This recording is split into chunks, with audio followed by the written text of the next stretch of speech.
Okay, thank you.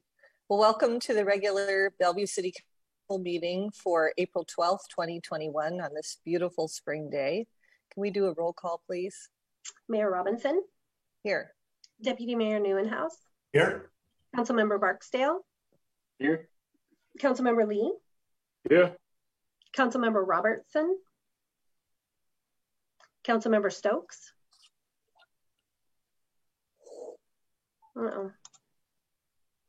We have Councilmember Stokes. He may be having an audio issue, but he is connected. Councilmember Zahn? Here. Thank you. Councilmember Zahn, could you lead us in the flag salute, please? Yes, Mayor. Waiting for the flag. There we are. All right. I pledge allegiance to the flag of the United States of America and to the republic for which it stands, one nation, God, indivisible, with liberty and justice for all. Thank you. So we have two proclamations tonight. The first one is for Autism Awareness Month. Councilmember Lee, would you like to read that? Thank you, Madam Mayor. Whereas autism spectrum disorders are complex disorders of brain development characterized in varying degrees by repetitive behaviors and difficulties in social interaction and verbal and nonverbal communication. Whereas, according to the Centers of Disease Control and Prevention, 1 in 54 children is diagnosed with an autism spectrum disorder, and 5.4 million adults in the US, over 2% of the population, have autism. Whereas more children will be diagnosed with autism this year than with AIDS, diabetes, obesity, and breast cancer combined. There's no known cause of cure for autism. Whereas the cost of autism to the society in the US is $265 billion. The lifetime cost to an individual living with an autism spectrum disorder is estimated at $2.3 million. Whereas there's hope for families, friends, and autism parents in the form of education, support, and services. Whereas the City of Bellevue recognizes the efforts of organizations that fund and promote awareness of autism spectrum disorders. They improve the quality of life for people with the disorder and their loved ones, while also supporting research to find a cause and cure. Now, therefore, Lynn Robinson, Mayor of the City of Bellevue, Washington, and on behalf of the City Council, does hereby proclaim April 2021 as Autism Awareness Month. Thank you. And then Councilmember Barksdale, if you could read the other proclamation for Distracted Driving Awareness Month. Will do, thank you, Mayor. Whereas more than 700 injury crashes involve distracted driving on an average day, and the economic toll of all vehicle crashes in the US annually exceeds $400 billion. And whereas Bellevue experienced 36 serious injury crashes and 9 traffic fatalities total during 2019 and 2020, some involving distracted driving. And whereas talking on a mobile phone, even in hands-free mode, texting, programming your radio or GPS device can divert your attention away from driving and result in physical or cognitive distraction. And whereas Bellevue residents and all Americans deserve to live in communities that promote safe driving behaviors and healthy lifestyles. And whereas preventing distracted driving injuries and deaths requires the cooperation of all levels of government, employers, and the general public. And whereas the City of Bellevue and the National Safety Council works to promote policies, practices, and procedures leading to increased safety on roads and elsewhere. And whereas Bellevue's Vision Zero effort strives to eliminate serious injury and fatal collisions on city streets by 2030. And whereas spring is a time when people begin to log more miles on the road, and it is imperative to focus attention on motor vehicle injury risks and preventions. Now, therefore, Lynn Robinson, Mayor of the City of Bellevue, Washington, and on behalf of its City Council, do hereby proclaim April 2020 as Distracted Driving Awareness Month in Bellevue and urge all residents to observe this time by practicing safe driving behaviors and pledging to drive distraction-free. Thank you. Okay, so before we approve the agenda, we need to amend it to include the city manager's report. So Deputy Mayor, could you do that, please? Certainly, I move to approve the agenda amended to add one item under the city manager report regarding homelessness. Second. All those in favor say aye. Aye. Aye. Any opposed? Okay, that passes. Thank you. City Clerk, could you open this up for oral communications, please? Yes, thank you, Mayor. This evening, there are 10 pre-registered speakers. However, 6 of those speakers have all signed up with concerns regarding homelessness. So we will only be able to hear from the first 3 of those speakers. And with that, I will call our very first speaker, which is Charles Landau. Mr. Landau, can you hear me? Can you hear me now? Yes, thank you. Your time begins now. Okay, great. Thank you. So my name is Charles Landau. I'm a resident of Bellevue, and I wanted to thank the council for giving me time, a few minutes to speak this evening. The reason why I asked to speak to the council is I've been concerned about the increase in camping that's been going on in city property here in Bellevue over the last few months. The most immediate concern that I have relates to someone who's been camping at the intersection of Northup Way and Northeast 24th Street for the last couple of weeks. In the process of contacting the police department and the city to see what could be done about that, I was informed separately by the police department and by the city government that Bellevue Ordinance 6385, which prohibits camping on public property, had been suspended for the time being. I've not been successful in getting information about, exactly why the ordinance has been suspended, although it seems to be related to COVID and some concerns about the safety of public shelters, which are available for homeless people to use potentially. And so I guess, have not been able to get confirmation about whether in fact the ordinance has been suspended. And if so, what the criteria is that the city is using to determine whether the homeless shelters are safe enough. It's not clear to me why it's deemed safe enough for my kids to go back to the classroom, but it's not safe for someone to reside in a shelter. It's not clear to me whether this new CDC guidance about physical distancing is being used to determine whether the homeless shelters are safe, and the reduction by the CDC of 6 to 3 feet in guidance in terms of physical distancing. It's not clear to me whether homeless people are being offered space and shelters just in Bellevue or outside of Bellevue. It's also not clear to me whether if the homeless person is eligible for a COVID vaccination, as based on her age, this camper would appear to be, whether they've been offered a COVID vaccination, and if they've declined it, how that affects the city's criteria for determining whether the shelter would be safe for that person. My most immediate concern is that this particular situation be addressed. Although I know it's not the only one in Bellevue.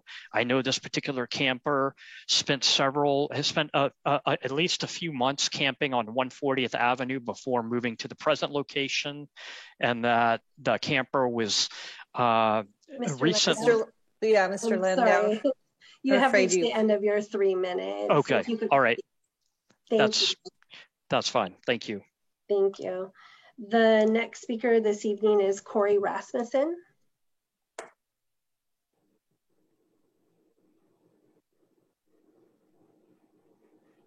Oops, how would I unmute myself? Mr. Rasmussen, can you hear me?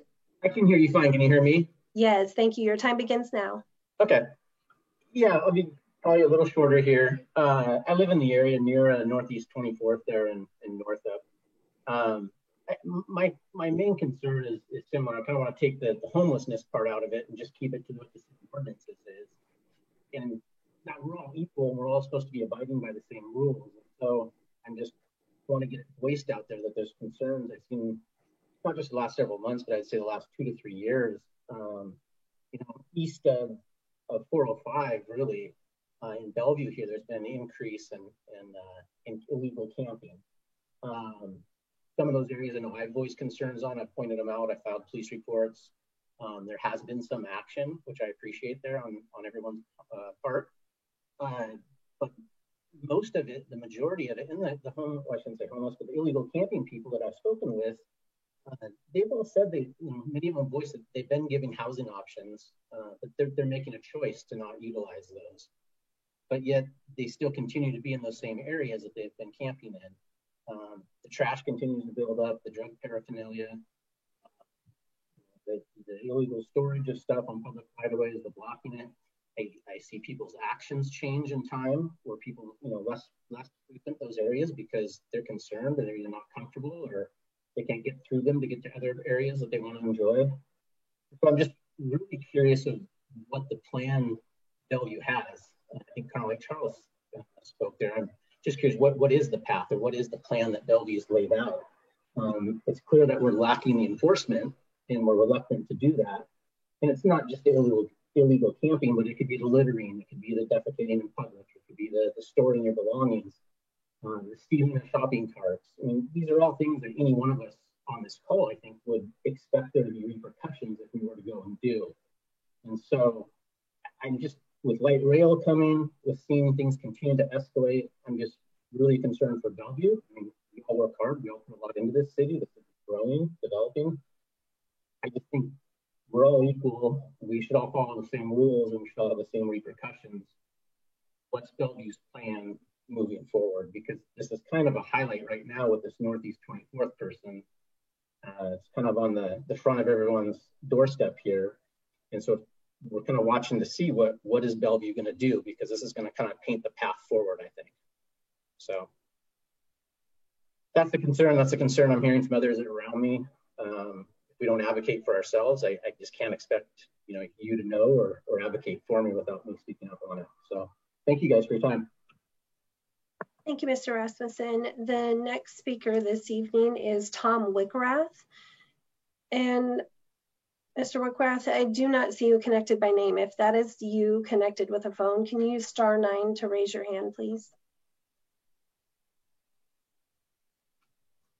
Okay, I do not see Mr. Wickrath. The next speaker would be Lisa Roberts. Ms. Roberts, can you hear me? Can you hear me okay? Yes, thank you. Your time begins now. Perfect, thank you. Good evening, Council. My name is Lisa Roberts, and I have been a homeowner here in downtown Bellevue for 24 years. This is my first time addressing my council. I had an incident where I was a victim of an assault, and I had to call 911, and the Bellevue Police Department had responded. And after immediately experiencing a traumatizing event, I was re-traumatized by one of our own Bellevue Police Department officers.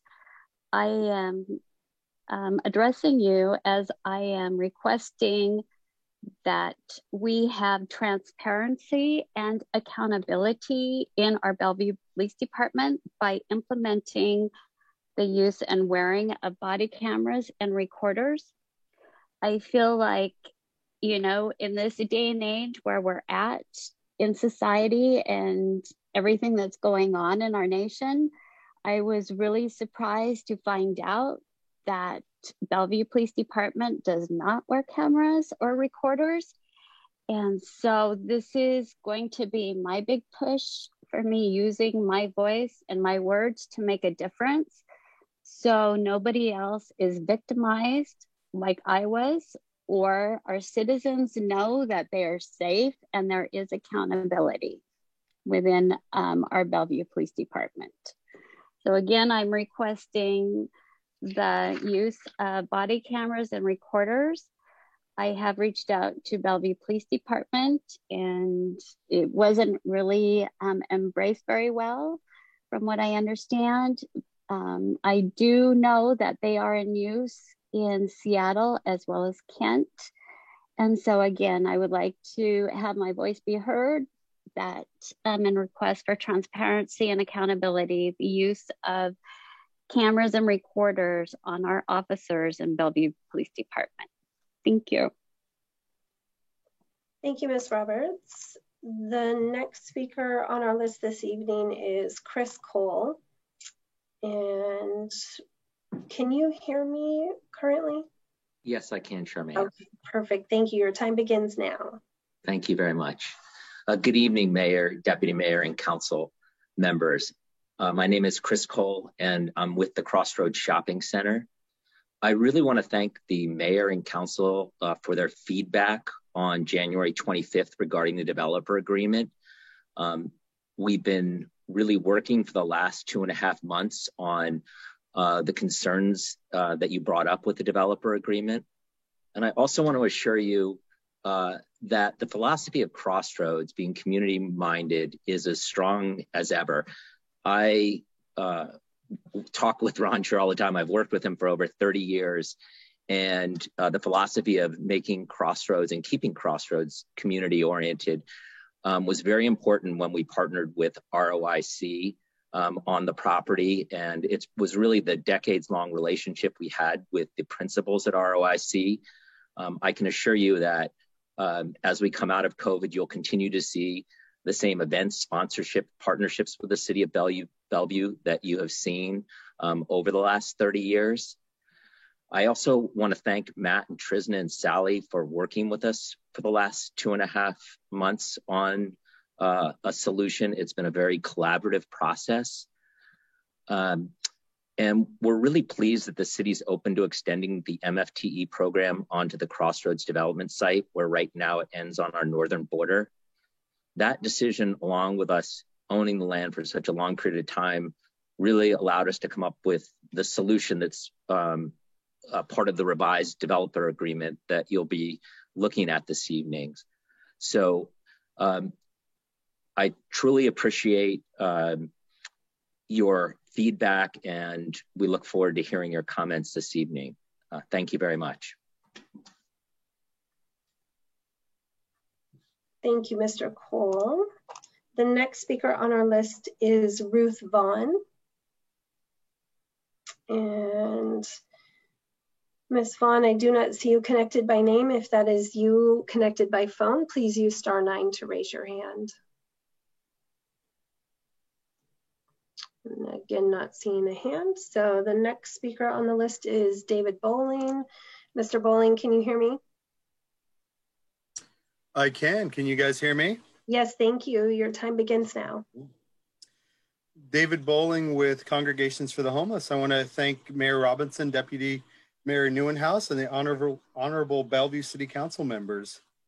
On behalf of CFH, I'm pleased to provide our support for the proposed permanent supportive housing, which will be owned and operated by Plymouth Housing within the planned Eastgate Housing Campus. For many years, CFH has been on a journey with the City of Bellevue to site, develop, and operate the East Side's only shelter and services for adult men experiencing homelessness. Our planned shelter and services center at Eastgate is part of a whole system approach intended to reduce the number of people experiencing homelessness and increase the numbers of people who find their paths to a more stable living environment. That pathway desperately needs permanent supportive housing options, which are non-existent on the East Side right now. The Eastgate campus will provide an opportunity to address some of that need in a thoughtful way that works for our clients and greater community. Plymouth and CFH are partnering to provide people with a history of homelessness an opportunity to access emergency life-saving spaces, a dignified environment, caring community, and the supports needed for those who need help. Given our proximity to each other on the Eastgate site, CFH and Plymouth have spent many months talking to each other and with the wider community members to discuss our values, goals, and concerns. It is clear to CFH that this partnership is built on shared aspects of our missions and values and organizational histories of working positively with the community to reduce the number of people experiencing homelessness.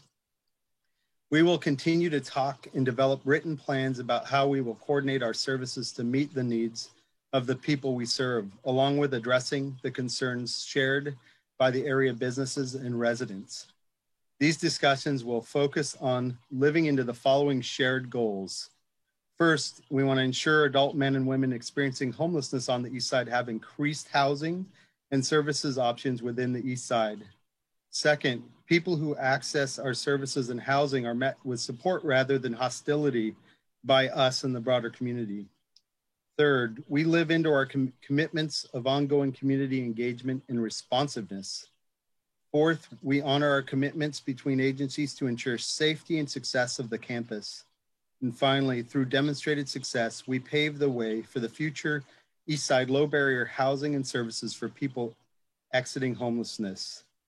CFH firmly believes that Plymouth is committed to standing beside us in an ongoing conversation with our community to evaluate and modify policies, practices, and procedures as appropriate. In closing, we are fully supportive of permanent supportive housing run by Plymouth. So thank you.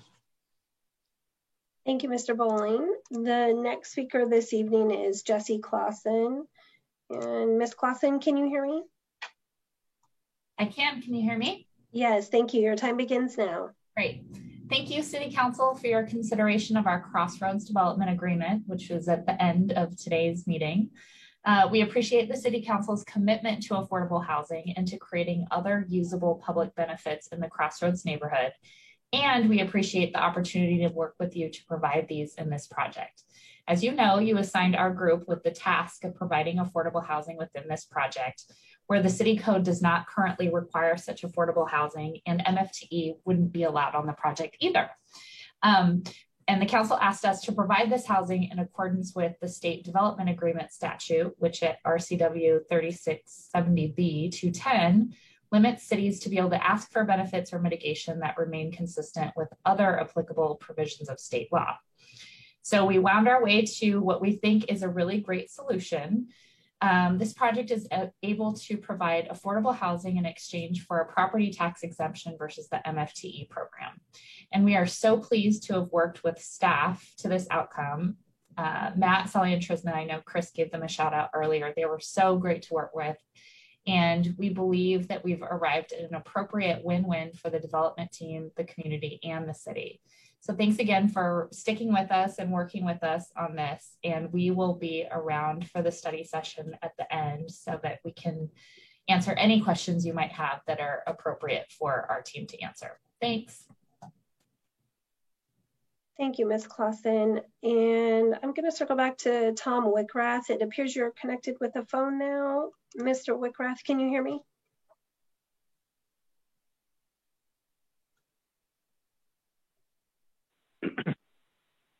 There you are. Yes, hi. I finally got into the meeting. I was having a lot of trouble. Sure. Go ahead. Your time begins now. Hey, I just want to have some simple comments that I understand that the people involved, an old lady, she's been offered assistance by Stephanie, someone that is part of the employee of the city, and she's refused it. And at that point, I would ask that the city, they use a carrot and a stick approach. Offer a carrot, here's some shelter. But if they refuse, then, they've made a decision. And at that point, I would ask that the city enforce their existing ordinances. And that's all I have to say. Okay, thank you, Mr. Wickrath. At this point, that was our third and final speaker on concerns around homelessness. The final two speakers are signed up for the same topic, so we will not be able to hear from them this evening. There are still a few minutes left in oral communications. If there is anyone else connected to this meeting who would like to provide oral communications, please use *9 if connected with a phone, or use the raise hand function. Again, we cannot have any more speakers regarding concern on homelessness at this point. Ms. Osterberg, I do see you. Have you signed up for the public hearing? Did you intend to speak at the public hearing or oral communications?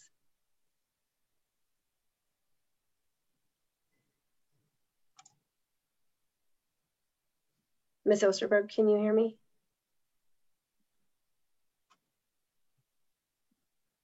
Now, can you hear me? I can. Were you intending to speak at oral communications? Yes, in support of Plymouth Housing Group. Great, thank you. Your time begins now. Okay, thank you. My name is Ann Osterberg. I'm a resident of Bellevue at 10435 Northeast 15th Street. I'm now retired, but spent over 30 years in affordable housing development and have served on committees for the Sophia Way, Imagine Housing, and at St. Thomas Episcopal Church when we hosted Congregations for the Homeless. The partnership between Plymouth Housing Group and Congregations for the Homeless at the new Eastgate site means individuals entering shelter will actually have a chance to succeed. Plymouth Housing Group's model, coupling services with housing, actually works to end chronic homelessness. They are the most experienced local nonprofit provider of permanent supportive housing. Their 97% success rate at keeping people housed is exemplary by partnering with the Sophia Way and Congregations for the Homeless for referrals will ensure that they will meet Bellevue's urgent need for housing the homeless. Shelter without permanent supportive housing is not a viable solution. A shelter is only a first step. The next best step is permanent supportive housing with services and rent subsidies. The shelter gets individuals off the street, but where do they go next to work through whatever issues landed them on the street in the first place? Where do they go that they can afford? Having both the shelter and permanent supportive housing on the same site is the most effective way to ensure there is a next step up. I urge your unconditional approval for ARCH funding for Plymouth Eastgate permanent supportive housing. And thank you so much, Mayor, Deputy Mayor, and members of the council. Thank you, Ms. Osterberg. We have time for one more communication. If you would like to provide oral communication, please use the raise hand function or *9 if connected with a phone. And Mayor, I do not see any additional hands. That will close oral communications. Okay, thank you very much. Next, we are on to the report of our city manager, Mr. Miyake. Good evening, Mayor Robinson and council members. As council mentioned up front, I have one item under the report of the city manager to report on this evening. As council is aware, there have been a number of public inquiries about the city's approach on outreach and enforcement as it relates to homelessness in the city, as well as hearing from a number of members from the community this evening. Joining us this evening is Stephanie Martinez, the city's homelessness outreach coordinator, to provide the council and the viewing public with information on efforts the city has undertaken on outreach as well as enforcement of our ordinances. With that, I'm going to turn it over to Stephanie. Good evening, everyone. Thank you, Brad, Mayor Robinson, Deputy Mayor Newenhouse, and members of council. Thank you for having me briefly here tonight. There really has been a broad interest in understanding the city's approach to homelessness, and tonight I'm going to provide you all with an overview of the city's response to homelessness and what we do to provide support to those unsheltered and unhoused in Bellevue. I do want to start by saying that the city of Bellevue is not alone in finding ways to address the complex issue of homelessness and in the challenges it faces related to homelessness.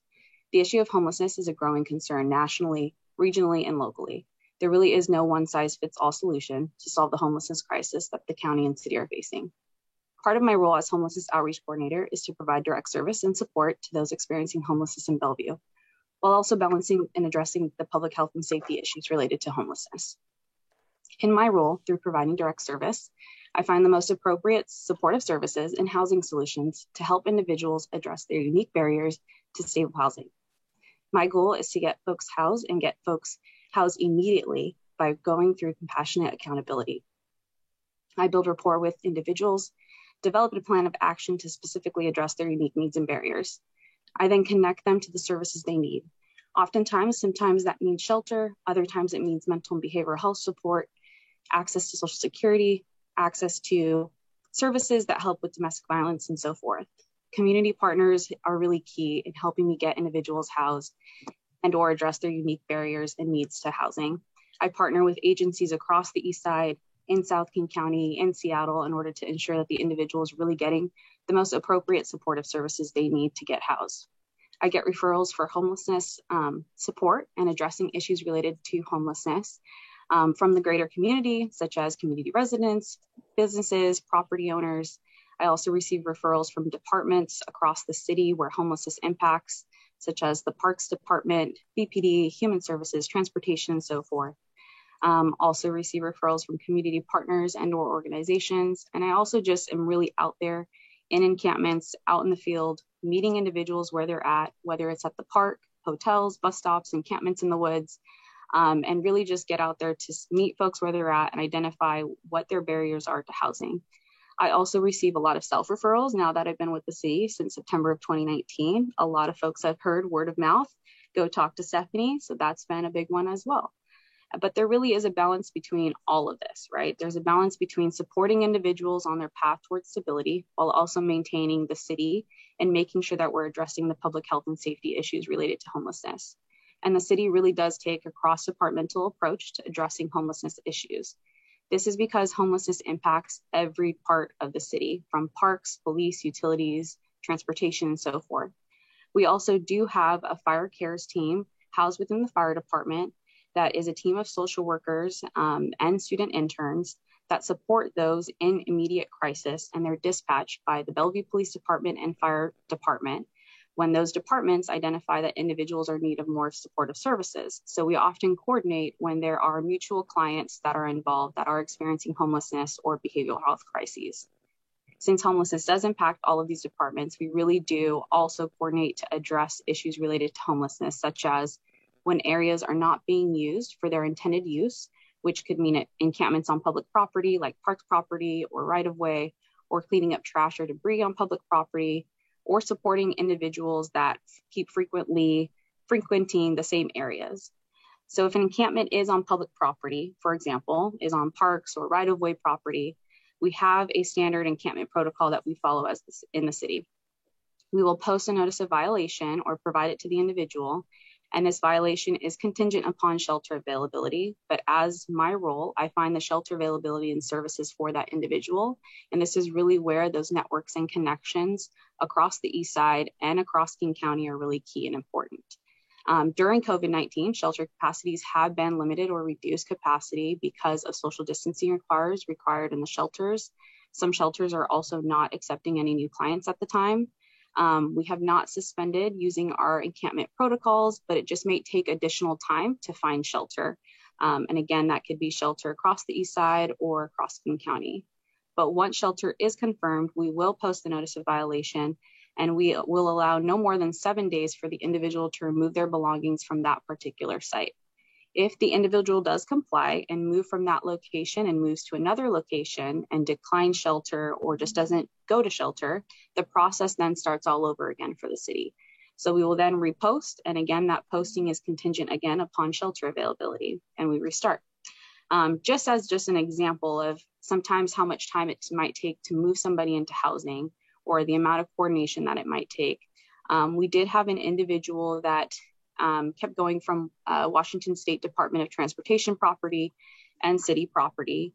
And it took coordination between WashDOT and two community-based organizations, the fire cares team, Bellevue Police, hospitals, and so forth, to get him into housing. And we did get him into housing, but it took about 3 months for that to happen and several cleanups in between that time as well. And so that goes to saying that it really might take a little bit more time than intended. But sometimes that's all we really need in order to build that rapport and then figure out who has housing and get folks into the right shelter or permanent housing location. And lastly, the city does support a wide range of services, including funding towards facilities such as shelters, day centers, and what have you across the East Side that support single men, women, families, youth, and young adults. But as we know, homelessness really does require a proactive and strategic approach. So, for example, the city is currently underway in providing additional resources made available through our sales tax imposed via HB 1590 or House Bill 1590. This funding can go towards things like affordable housing, mental behavioral health services, housing related services, and so forth. And that can really support some individuals experiencing housing instability or homelessness. And city staff and council are actually currently underway in those planning stages of identifying our highest priority needs in the community for this funding to make a long-term impact. Myself and city staff are also currently working on pushing out some educational materials for the community so that we can highlight what our response is in the community, provide more real-time updates, and identify a way that residents can actually request homelessness assistance and support to a particular location. We, as the City of Bellevue staff, are really committed to treating those that are unsheltered with compassion and care, and we really do try to engage with individuals to identify their needs and create access to different opportunities in the community in order to get somebody safely housed. If you in the community would like to find ways to support those experiencing homelessness in Bellevue, community members can really do this by supporting our local agencies through food, donations, whatever it might be that's really helpful to shelters across the community or the East Side, as well as continuing to getting educated around homelessness, understanding why it occurs, why it's so prevalent, and have your voices be heard through voting. So these are just like a few ways that the community can also help in support of addressing homelessness across the city. And with that, I will turn it back over. Thank you very much. Mr. Miyake, did you have anything to add to that? No, Mayor, not at this time. That concludes the city manager's report this evening. Well, I know that there are a lot of questions and concerns regarding this population in our community, and I wonder if we might be able to come back with a study session so that we can sit down and ask questions and get answers, because there are a lot of questions out there. Yes, Mayor, we'll certainly program that into a future council meeting. Okay, that would be great. And Stephanie, thank you for your work. I just want to underscore the need to be communicating to the community right now, because I keep getting emails that people aren't getting any answers about their questions, and there's a lot of inquiries, and it's hard for us to give the correct answer when you're the expert on it. So I hate to put that on your lap, but I appreciate you communicating with the community for us. Thank you. Okay, next we have the consent calendar. Do we have a motion to approve? I move to approve the consent calendar. Second. All those in favor say aye. Aye. Aye. Any opposed? Okay, we do have a public hearing tonight. Mr. Miyake, would you like to introduce this? Sure, Mayor. Tonight, Council is being asked to hold a public hearing to extend an interim official control that was done in response to the COVID pandemic, and that it provides relief for applicants and holders of temporary use permits. Just by way of background, on October 12th of 2020, Council adopted this ordinance, number 6530, imposing this interim official control for certain temporary use permits. Given the interim control is good, though only for 6 months, extending this interim official control is necessary to continue to mitigate the impacts and limitations of COVID-19 and the Safe Start program in Washington. Once the public hearing is concluded, staff is seeking formal action to extend the interim official control. Joining us this evening is Mike Brennan, Director of Development Services, as well as Trisna Tanis, Consulting Attorney, for a brief staff report. With that, I'll turn it over to you, Mike. Thank you, Mr. Miyake. Good evening, Mayor Robinson, Deputy Mayor Newenhouse, and council members. As Mr. Miyake mentioned, we are here this evening requesting that the council hold a public hearing to extend the interim official control ordinance for temporary use permits. Temporary use permits provide some flexibility under the land use code for a limited period of time. It gives businesses flexibility to do things that would not otherwise be outright permitted under the code under certain conditions.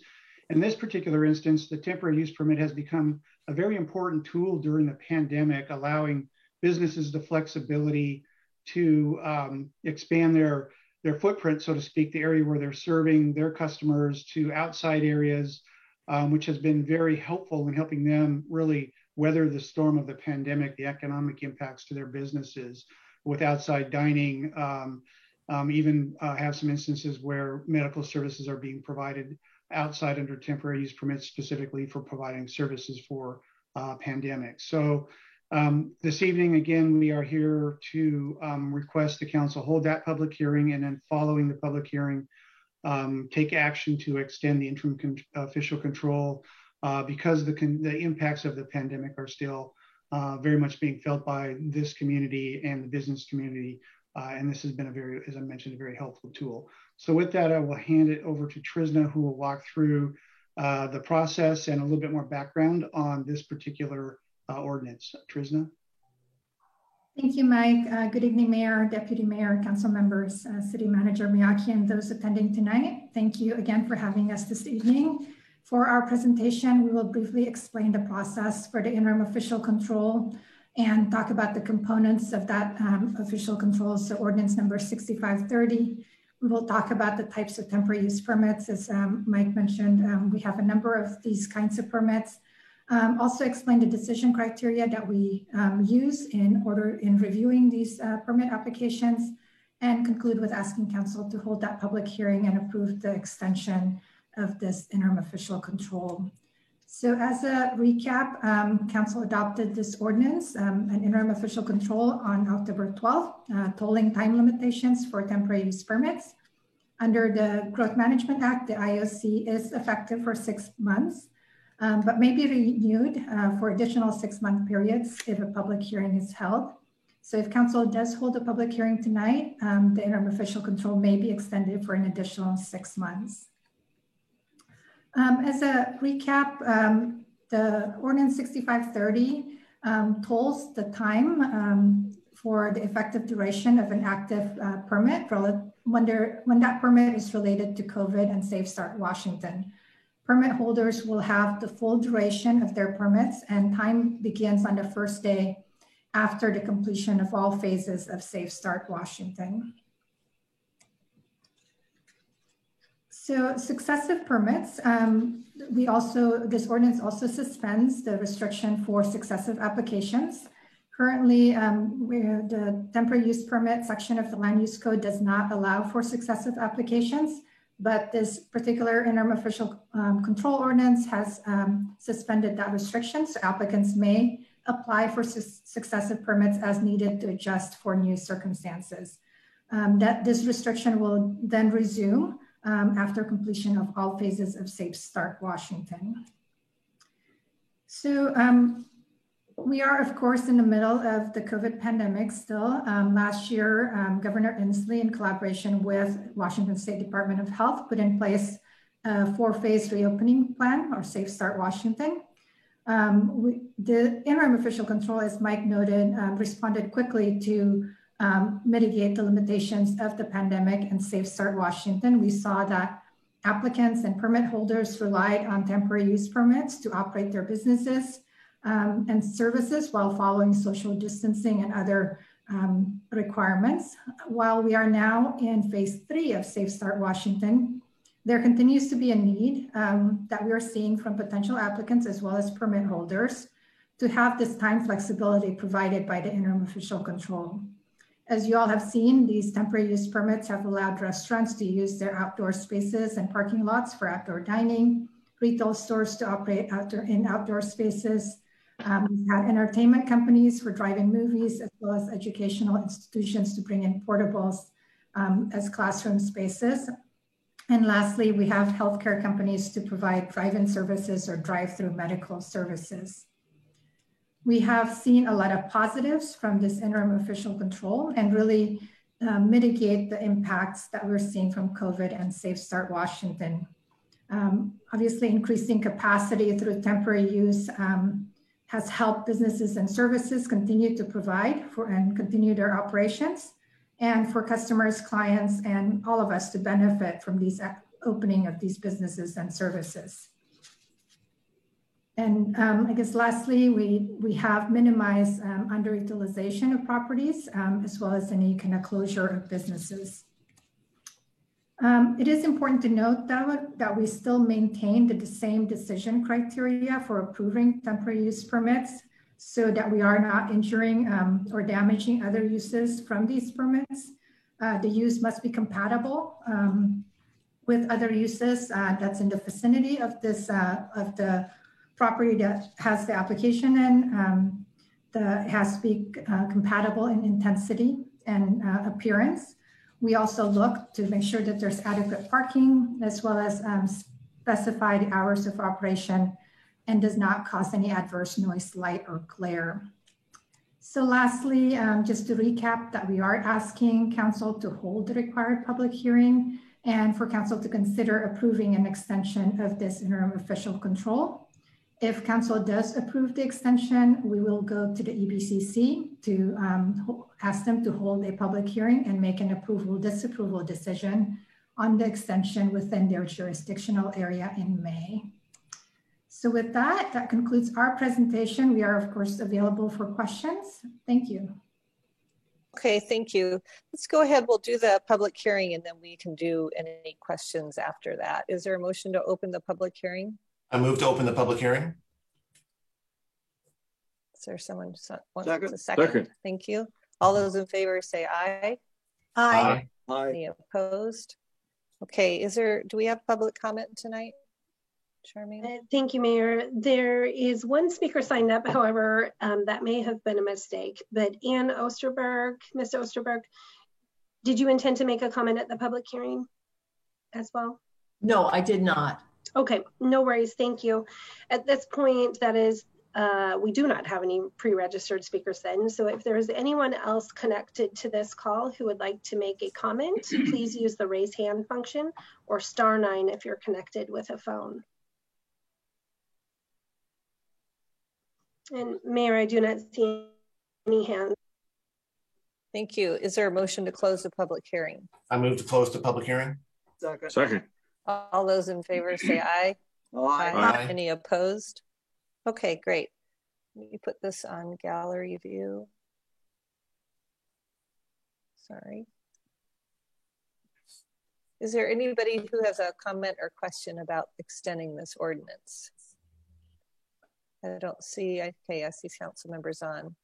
Go ahead, council's on. Thank you, Mayor. You know, I support this ordinance. I did have a question though, and maybe I'm not quite understanding the presentation. One of the slides, it talks about time beginning on the first day after completion of the phases.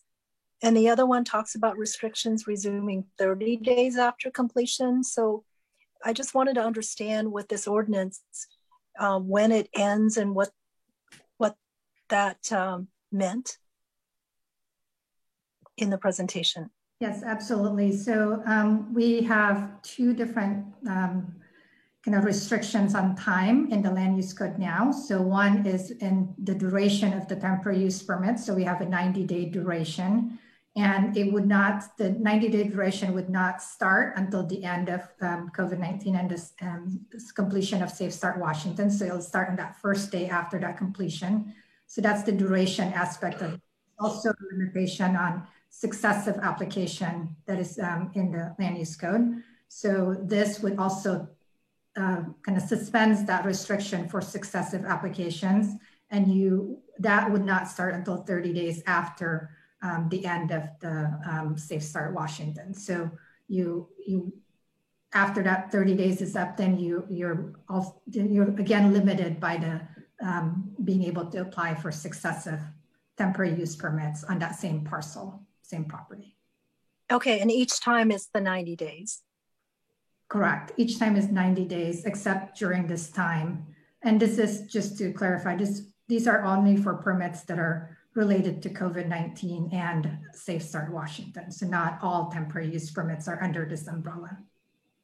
Okay, great. Well, thank you for that clarification. I fully support this. I think it's an important piece of policy that enables businesses to be able to operate a lot more safely outside. Thank you. Thank you. Are there any more questions or comments? Not seeing any other motion to adopt ordinance 6574. I move to adopt ordinance 6574, extending an interim official control adopted by ordinance number 6530. Second. All those in favor say aye. Aye. Aye. Any opposed? Great, passes. Okay, so we have some resolutions to go over tonight. We have 3 resolutions, and we're going to have one presentation on all 3 of them, and then we're going to take 3 separate votes. So Mr. Miyake, would you like to introduce this? Thank you, Mayor. You pretty much summed it up pretty well. I just would give you a little bit of background at the with respect to the resolutions and what they stand for. You know, the Arch Executive Board annually reviews and recommends funding applications for affordable housing. And Bellevue, as a member city, contributes to the projects recommended for funding, some of those in front of you this evening. And as a result, the council must approve the city of Bellevue's share of funding for each one of these projects. So tonight, staff are seeking formal council action on the 3 resolutions that you just referenced, Mayor. Joining us this evening for a staff report are Emil King, Assistant Director of Community Development, Lindsay Masters, Executive Manager, of Arch, as well as Tim Parham and Yi Zhao, representatives from the Plymouth Housing Group. With that, I will turn it over to you, Emil. Thank you, City Manager Miyake. Good evening, Mayor Robinson, Deputy Mayor Newenhouse, and members of council. On behalf of the Community Development Department, I'd like to offer a few opening comments. Tonight, council will be considering funding allocations as part of the 2020 Arch Trust Fund recommendations. The City of Bellevue has a strong partnership with Arch that dates back over 25 years. The city's continuing support for the Arch Trust Fund is fully consistent with Bellevue's affordable housing strategy. This strategy has the overarching goal to create more affordable housing. As you know, this is one of a number of actions that the city is taking relating to affordable housing. Council is being asked tonight to adopt individual resolutions to provide City of Bellevue funds towards 3 projects as recommended by the Arch Executive Board. The total amount of Bellevue funds is $621,900.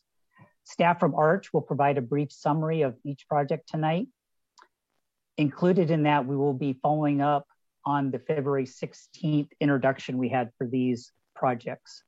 At that time, council had a few questions regarding the permanent supportive housing project in Eastgate. The questions related to community engagement, interaction with the adjacent shelter and workforce housing planned in Eastgate, and ongoing operations of supportive housing from a safety and security perspective. As follow-up, representatives from Plymouth Housing Group will be joining us tonight to provide an overview of the supportive housing model and its operations, Plymouth's experience, their outreach efforts, and coordination with other adjacent projects. I'd like to now hand things over to Lindsay Masters, the Executive Manager for Arch, and she will introduce the Plymouth Housing staff as we get to their part of the presentation. Great, thanks, Emil. I'm happy to be back here and speak to you again about these projects that we're recommending for funding this year. We are really appreciative of your interest to engage a little bit deeper with Plymouth Housing, and so welcome the opportunity to bring their team here to share a little bit more about their organization, the work they're doing here in Bellevue. Just as a reminder, as your housing staff, Arch is going to be continuing to work closely with Plymouth as well as with Congregations for the Homeless to ensure that this development is going to be a model for the East Side and is going to be successful. We are pleased to welcome Tim Parham, who's the Plymouth's Director of Real Estate. I'm going to be asking Tim to walk through some slides that Plymouth has prepared. He will also introduce some other members of the Plymouth team. The direct action that you are considering tonight is a request for $500,000 total in funding, of which Bellevue's portion is around $60,000. This is going to be creating 92 units of housing for people coming out of homelessness. And with that, I'm going to hand it over to Tim to walk you through a little bit more about the project. Well, thank you, Lindsay, and Mayor and Council, everybody. We're just really excited to be a part of your community, and thanks for the opportunity for the funding, and thanks for the opportunity to explain a little bit about Plymouth tonight. We'll keep it brief. I'm joined by Yi Zhao, Plymouth's Chief Asset Management Officer, as well as Dennis Sills, our Director of Strategic Initiatives and Government Relations, and Elizabeth Murphy, our great real estate development associate. Plymouth Housing has been around for over 40 years now. We have 15 buildings in Seattle, which are home to over 1,100 folks that used to experience homelessness. And we serve single adults in our housing. A lot of other folks in the region do housing for families or for youth experiencing homelessness, but we stick to folks that are adults, singles. And our model is housing first, as you can see on the slide here. We offer residents a home without asking them to prove that they're ready for it. And the reason is because you can't address many of the challenges that you may have faced on the street without having an address and a safe place. You can go to the next one. I'm gonna turn it over to E to talk a little bit about who we serve and what Plymouth does. Yeah, so hi everyone, I'm E.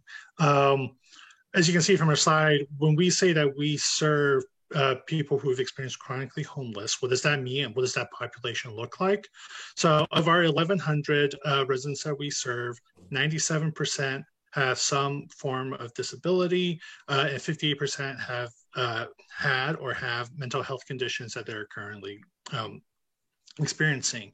And this is a very purposeful model for us that we do low barrier for entry because this is what the homeless population looks like. And for us to be able to reach them and be able to serve them, we have to have low barrier of entry for them to be able to get into housing. So what is permanent supportive housing, which is our next slide here. So by permanent, our housing program functions like any other multifamily. Our residents have a lease. We act as landlords. So that means there is no time period. There is no time limit. They have housing for as long as they need. And by supportive, what we do is we have more case managers on site and they work to either provide services directly to our residents or to be able to connect them with the services they need. Where we have been very successful in is in all of our community partnerships. We work with Harborview, we work with Swedish, we work with who is in our communities to be able to provide the services our residents need. As you can see from the slide, 97% of our residents succeed in maintaining housing. So that means as people move into our housing, they're able to maintain housing either through Plymouth or being able to move on. And they don't re-enter into homelessness. And where are we looking for our referrals? And I'm going to actually kick this back over to Tim, who talks about how we are planning to serve the Bellevue community. Thank you, E. We'll have, as Lindsay mentioned, 95 apartments at Eastgate, right across the parking lot from Congregations for the Homeless's new 100-bed men's shelter. And of those 95 units, 3 are for staff that will need places to live near work, and we provide those in the building. 92 of the units will be for folks experiencing homelessness, and we hope to get them 100% of those 92 units from Congregations for the Homeless and Sophia Way. You heard in Stephanie's presentation, one of the challenges to getting those folks off of the streets that, callers were talking about at the beginning of the meeting is shelter availability. And if there was another arrow that led up to CFH and Sophia Way, that's where folks are coming from, is from the streets into shelter, and we're giving them a place to grow and to stabilize and to remain permanently housed at 97% success rate, like you mentioned. If you go to the next slide, please. David Bowling actually mentioned this from CFH. We've been working over the last 6 months or so with CFH, surrounding businesses, and engage members of the Eastgate community around shared campus goals. And I won't read those again. David did a good job of summarizing those in public comment. But we're very committed to success and partnership with CFH. You can go to the next one. We know y'all are concerned and interested in the timeline. This shows not just our construction start date later this summer and opening date in 2023.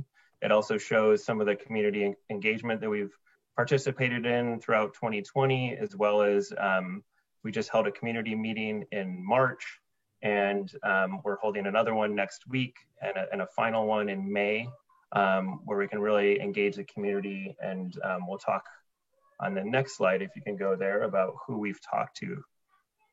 We've talked to the Bellevue Police Department, just like we do at our properties in Seattle. We're going to partner very closely with the police in your community to ensure that not only our residents and staff are safe, but everybody in the community remains safe. We've been a part of that Eastgate advisory group that Congregations for the Homeless has been meeting with for a couple of years to really get in touch with the community. We partnered with the Eastgate Community Association, who advertised our public meetings. And we've sent letters to the neighbors, met with nearby businesses, and we've become a member of the Alliance of Eastside Agencies. We go to the next one. What have we learned?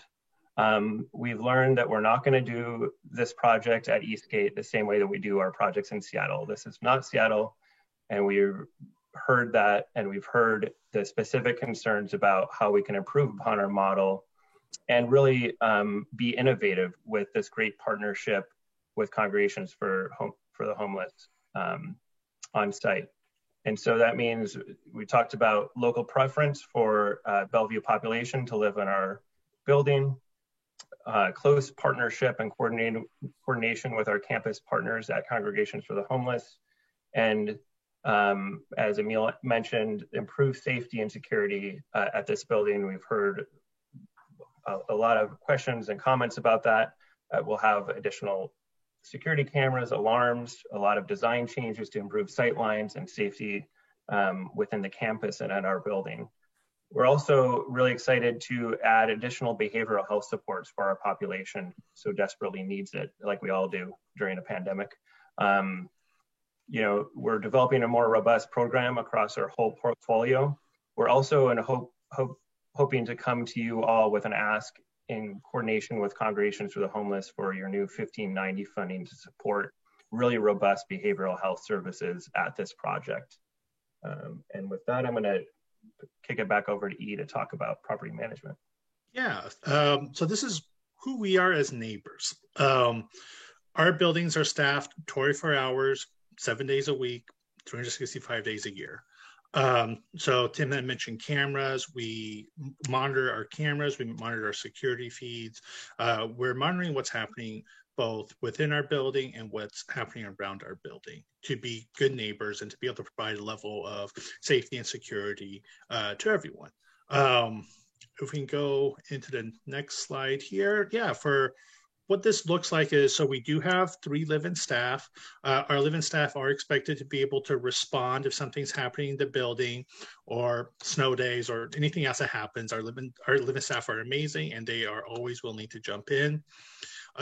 We do have mandatory check-ins for our guests, so we know who's in our buildings and who's coming and going.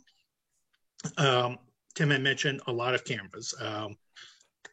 Yeah, just a lot of cameras, and we keep all the feeds there and we store our footage. And this is one of the places where we have worked with Seattle Police Department on in terms of making sure to have access for footage of what's happening around the neighborhood. We have had asks and we've worked with them on that.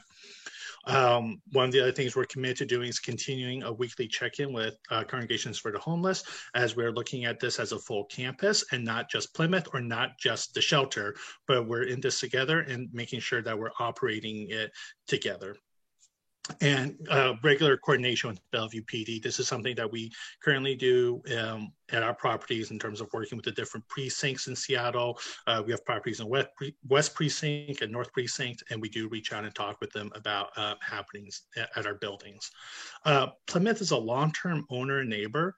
We're not just a developer group, we also manage our buildings ourselves. So with the Eastgate project, once we build it, we will still be here and we will still be engaging with the community. We'll still be engaging with everyone who wants to engage with us to talk about our building, to talk about what's happening.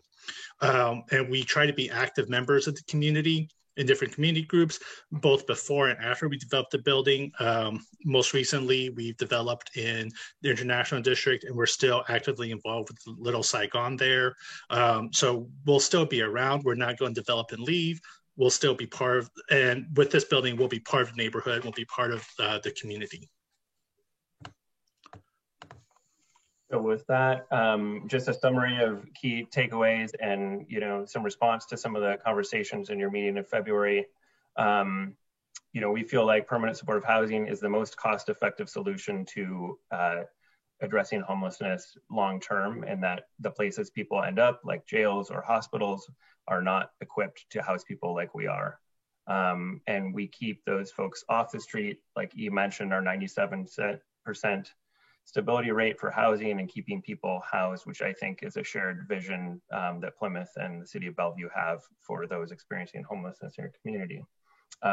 Like I said, we're committed to providing behavioral health services, which goes hand in hand with the next bullet point around investing in safety of our residents, our staff, and our neighbors, and all the cameras and other things that you mentioned. And you know, we hope that you see a visible impact when these 92 units open and CFH and the Sophia Way are able to take more folks off the streets in their facilities.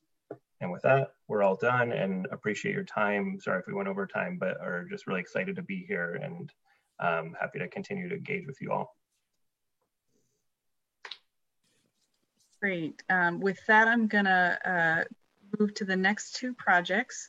You're probably familiar with these. We presented on them back in February.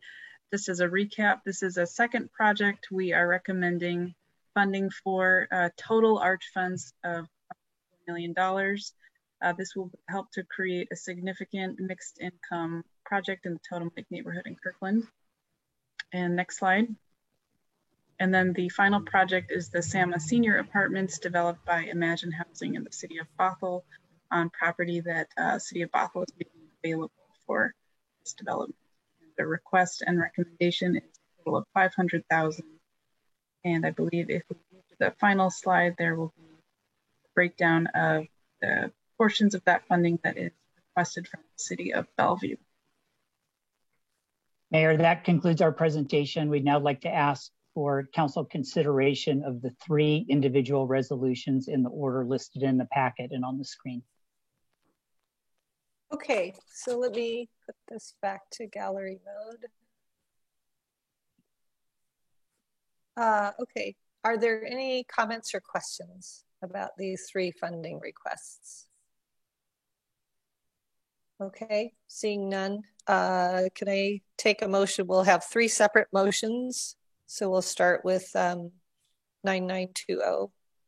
I move to adopt resolution 9920, authorizing the city manager to enter into an agreement for the Plymouth Housing Group Horizon Housing Eastgate Permanent Supportive Housing in the amount of $62,200 as recommended by the ARCH Executive Board. Second. All those in favor say aye. Aye. Aye. Any opposed? Okay.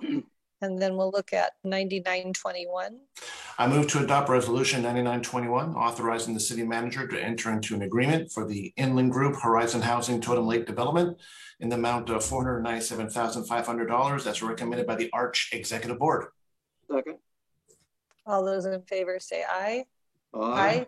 Any opposed? Okay, that passes. And then lastly, 9922. I move to adopt resolution 9922, authorizing the city manager to enter an agreement for Imagine Housing Sama Senior Apartments in the amount of $62,200 as recommended by the ARCH Executive Board. Second.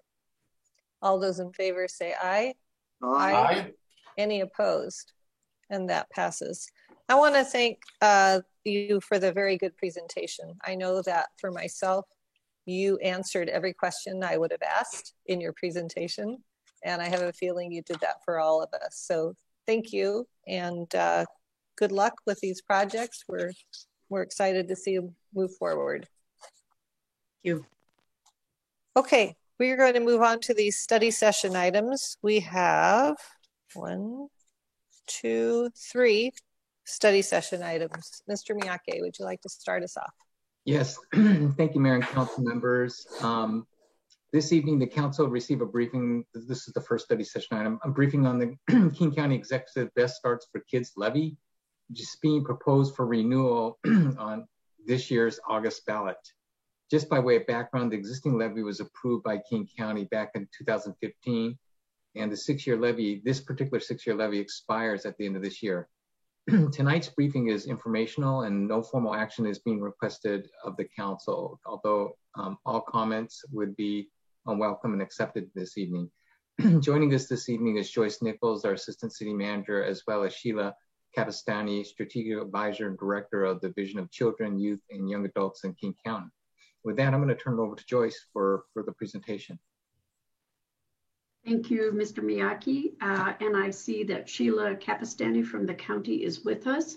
She has years of experience working with the Best Starts for Kids levy and on children and youth programs in general. She is what I would call an expert, and in any presentation I've ever seen her provide, she gives wonderful value. Tonight's presentation was introduced by the city manager, and I think because the agenda is so packed tonight that I'll turn it over to Sheila so that she has maximum time to make her presentation on the levy renewal proposal. Sheila? Thank you so much. I'm glad to be here. Good evening, Mayor, Deputy Mayor, and Council members. I would love to talk to you about Best Starts for Kids. I've got a PowerPoint to share with you, and I understand that that's been shared ahead of time. One of the things I just want to say to begin with, my PowerPoint has a lot of information in it. I am going to go briefly over the top, but that information is so that you have that to reflect on later, not necessarily that I'm going to go over all of that tonight. So let me share my screen.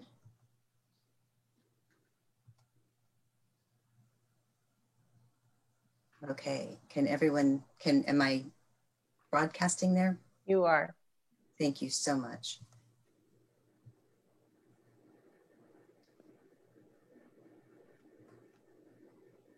So we are in the final year, the 6th year of Best Starts for Kids levy. So I thought tonight that I would go over, take a few minutes to talk about what we've done, sort of what have some of our results been, and then what we're hoping to put on the ballot coming this August, and then be able to field any questions that folks have. So whenever I do presentations on Best Starts for Kids, I always like to start with what our vision is, so that everything that we talk about with Best Starts, everything that we do is really aiming towards this goal for happy, healthy, safe, and thriving children, babies, youth, young adults, families, communities. We really are trying to turn a corner on saying not just the absence of issues for people, but really the presence of health and well-being. So happy, healthy, safe, and thriving is what guides all of our work. With our current levy, this is the way that it currently looks. So we took initial collections, as most of you will probably recall, initial collections from the first levy, and we put about 22 million of that towards homelessness prevention for youth and young adults and families. What was left over from the levy, then we divided according to this amount. 50% of the levy went towards what we call investing early. So that's our prenatal to 5 investments. So 50% of what was left went over to investing early. 35% went to sustaining the gain.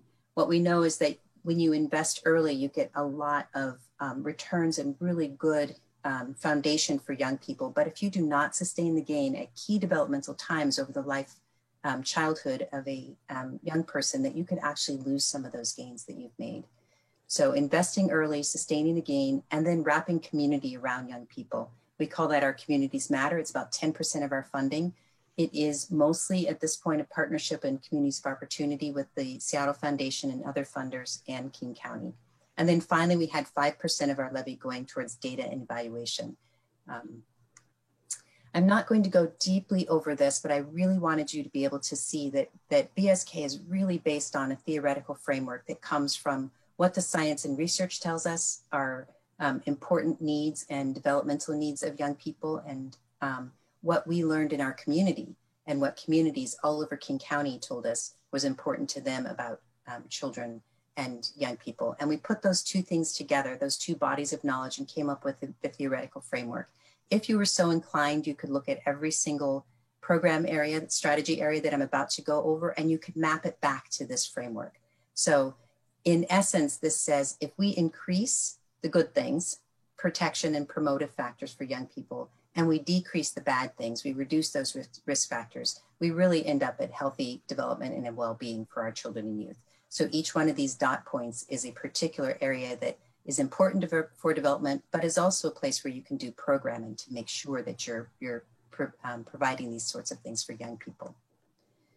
So for our prenatal to 5 investments, they really cluster under these strategies. And as you're thinking about this, this really starts with babies and their families at the center. It moves out to talking about the community and parent support, peer support for each other. Moving out from there, the other people that interact with our children around childcare and other providers, and then looking at the whole system. So we do our public health services for healthy births. We do some in-home, home-based services, looking at developmental health and making sure that we intervene early if we identify young people who might be having some delays, looking at community-based and peer support, and then that circle around childcare consultation, and finally our systems support, which is about workforce development, looking at the infant mental health system, which is a field that's about to change its name to get back to social and emotional attachment as opposed to just infant mental health. And then Help Me Grow is a larger system about making sure that families know where they can go when they need help and that community orgs are all connected with one another to form a system. Our 5 to 24 investments are really all a part of these strategy areas. So we look at youth development, our school partnerships, family and community connections, transitions to adulthood, and then a very focused strategy area that we call Stopping the School to Prison Pipeline, which is really focused on a group of young people who really need a lot of additional supports, and looking at the system and how we can break some of these things that are leading young people into the prison system. With Best Starts for Kids, with that 5%, we were very committed to being able to measure what it was that we would be achieving. A lot of Best Starts for Kids programs are evidence-based, and so it was a matter of replicating what we knew from the research would work. And a lot of our investments were really innovative and very community-specific. So our community design programs, in particular, we wanted to make sure that we were evaluating to assure that they were really getting to the outcomes that we were all going for. Best Starts for Kids really focused on outcomes and then went to community and said, how can we reach these goals, rather than telling people within their communities what they needed to be doing. It has made it a really rich levy that has really delivered on what it had intended. So we based it on a national model called results-based accountability. And there are 3 questions that we ask in essence. How much did we do? How well did we do it? And is anybody better off? And we are in the process of measuring at each of those areas. Since it is the first time for this levy, we really are looking at about 3 full years of investment. For the entire levy. Other things rolled out sooner, but really about 3 years worth of data that we are right now in the midst of analyzing. And we're looking at 3 different measurement levels. Headline indicators, which is population-based. Did we change anything in general in our communities?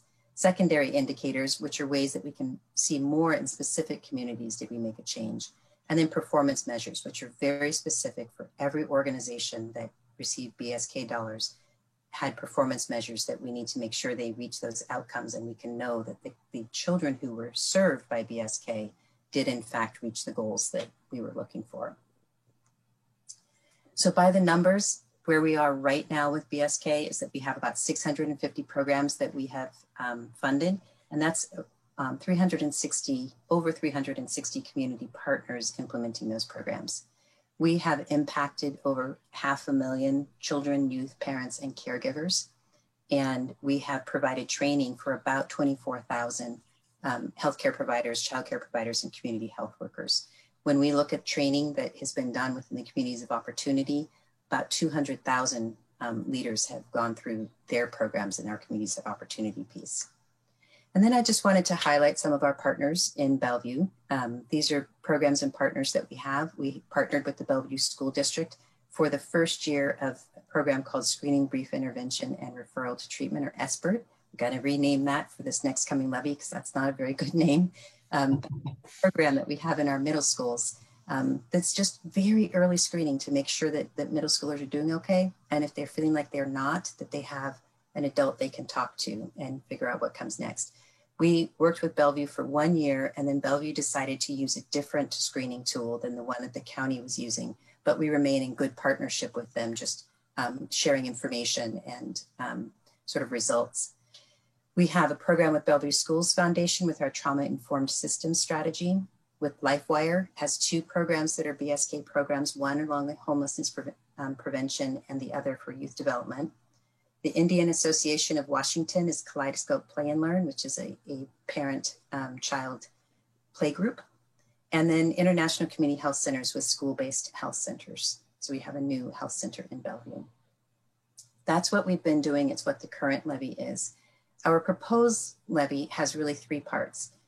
We are proposing to maintain what we're doing. So we are investing early, sustaining the gain, communities matter, and our homelessness prevention. We are proposing to build upon what we're doing. So in particular, we heard from the community that we needed to deepen our investments in school-age children, young adults, and youth. So that 5 to 24, we're deepening our investments in out-of-school time to better serve the 5 to 12-year-olds. We'll go for a few more school-based health centers in our county. And then we really want to focus more attention on that transitions to adulthood, making sure 16 to 24-year-olds extra support in education and employment get it so that they're launched well into their adulthood. And then we would like to have some new investments. And this is the largest part of the new proposal for the levy, is that we would like to create a new childcare subsidy program that we can make childcare available to more than 3,000 low-income families. So that would be the biggest chunk of what we're looking at that's new for Best Starts for Kids. We would also have a pilot project that is based on other projects that we've seen throughout the country that are providing wage support for childcare workers, recognizing that childcare workers are some of the most underpaid workers in our community and doing some of the most important work. That was the proposal that the executive put forward. That has been approved by the Regional Policy Committee and sent to the King County Council. And King County Council also approved that part of the levy and added a couple of things. The additions were made in part because I'm going to show you in a minute, projections went up for the economic forecast. So it looked like we had a little more money to be able to allocate for programming. So the first is to take what will be the additional funds and put it towards a capital investments. This again is very detailed, and so I'm not going to go over it, but you have the information of what this amendment is. And it essentially says if the levy projections continue to go up, that extra dollars after we fund the base go towards capital projects around youth serving organizations, around childcare, and youth housing, the sorts of places that are buildings that need to be there for young people. And then the second amendment that I want to highlight tonight, there's a few other ones that were technical changes, but these are the 2 big ones. The other one was that Best Starts for Kids began to report data, report total expenditures by program area by zip code, and that we report number of individuals receiving services by program area by zip code. And essentially the desire behind this is that then we will be able to have data and be able to report at more of the city level or community level where Best Starts for Kids dollars are going. We can do that pretty well by district, by county district right now, but being able to divide that up even more so that people are able to access what is happening within their community for Best Starts for Kids. So those are the 2 major amendments that have come through, and those have been passed now by the Committee of the Whole at King County. So overview then, what the new levy proposal looks like is continuing to be a 6-year property tax levy, that it would be 19 cents per thousand assessed value, which is for the average home in King County at 600,000 is about $114. And that the executive transmitted his plan based on the August OEFA, which was $811 million. When the new economic forecast came out in March, it said that at that 19 cents, that collections would be about $872 million. So when I spoke about that capital program, it's the difference between those 2 that would fund that capital program. We're all recognizing that we're in a very dynamic time economically, and the pandemic has had a huge impact on everyone and on our economy. This current projection doesn't necessarily account for what may or may not happen within our commercial real estate. It's really sort of happening personal property. So we'll see if there's some impact on that. And this one, we decided to be able to show you both the variance there is between different parts of the county and how much the average cost of homes are in different parts of the county, but then also what would be the cost to the average taxpayer in that particular area. And you'll see that Bellevue, with an average home price of $961,000 for 2021, it would be about $182 for a home of that amount. But everywhere from the 62 to 264, as you see the averages throughout the county. That was very fast on my information. I would be very happy to answer any questions that people want to put forward. Thank you, Sheila. That's a great presentation. So I'm going to go to gallery mode so I can see everybody. There we go. And I see Councilmember Lee's hand raised. I'm going to count on, and I see others as well, but I'm going to start with Councilmember Stokes, because he has been working with this for a number of years, actually. Councilmember Stokes. Yeah, thank you, Mayor Robinson. Sheila, it's really good to see you. We've been working together on this for back to, what, 5 years ago now. Yep. When we got the first BSK going. And it's really exciting. And as you know, from the Regional Policy Committee, we were very, very pleased with the increased emphasis and things. And it's a great program. And the additions, I think we agree, across the whole county with, you know, SEA input and all this, is that this is a very, very important program. And it's worth increasing this and making it go, because it's such a foundation for everything we do in our cities and all. And personally, of course, I get a real push on this from my daughter, Genevieve, who works with Ross Hunter at the Children, Families, and Youth, and particularly on the early childhood and education piece. And I think that's really great. We're increasing that too. You know, we have these discussions, and I was glad to see your highlighting this, that of trying to get some more information about the program, where it is, what the successes are, how much is going in certain places, and not for reasons of monitoring or you know, trying to come in and say, well, you should be doing this or that, but really knowing, so we can mold and meld that into our programs and really work together and just see where it's going. And also, I think it helps in going out to the public and saying, you know, this is a really great levy to, and you know, Best Starts for Kids is really important. And this is what it's doing. This is what it's doing in Bellevue. So I think those are the kind of things that we're working together. And it's really good to see a program that's been very successful taken and made even more important and more ambitious. And I think that's a good thing to do as well. So it's been a really great pleasure working with the staff and the cities together on this. And we're going to work real hard. I'm going to work real hard. I think we will too. All do this to get this passed this time around. It's even more important in this time than it was 5 years ago. And so you're focusing on things that are really going to help us get out of this whole pandemic situation and go forward, because there's so many more kids that need help. So I'm just really excited about it and really ready to get going on it and get it passed. And again, thank you very much for all you do. And it's just a pleasure working with you. Thank you. Thank you, Council Member. Thank you, Council Member Stokes. Deputy Mayor Nieuwenhuis, I'll take you next. Thank you, Mayor. And thank you, Sheila, for the great presentation. And thank you, Councilmember Stokes, for the great work that you're doing here as well on this. I couldn't agree more. It'd be great, I think, on some of these metrics to really understand the successes or the broader successes, and specifically as it relates to how much of this money actually comes back and how much of this money is actually helping families and individuals in the city of Bellevue. Obviously, something we always that we're curious about and want to make sure they're getting the help that they need. And as a board member of LifeWire as well, really appreciate all the great work and the great partnership you have with LifeWire. So very familiar with that and appreciate all the great work there.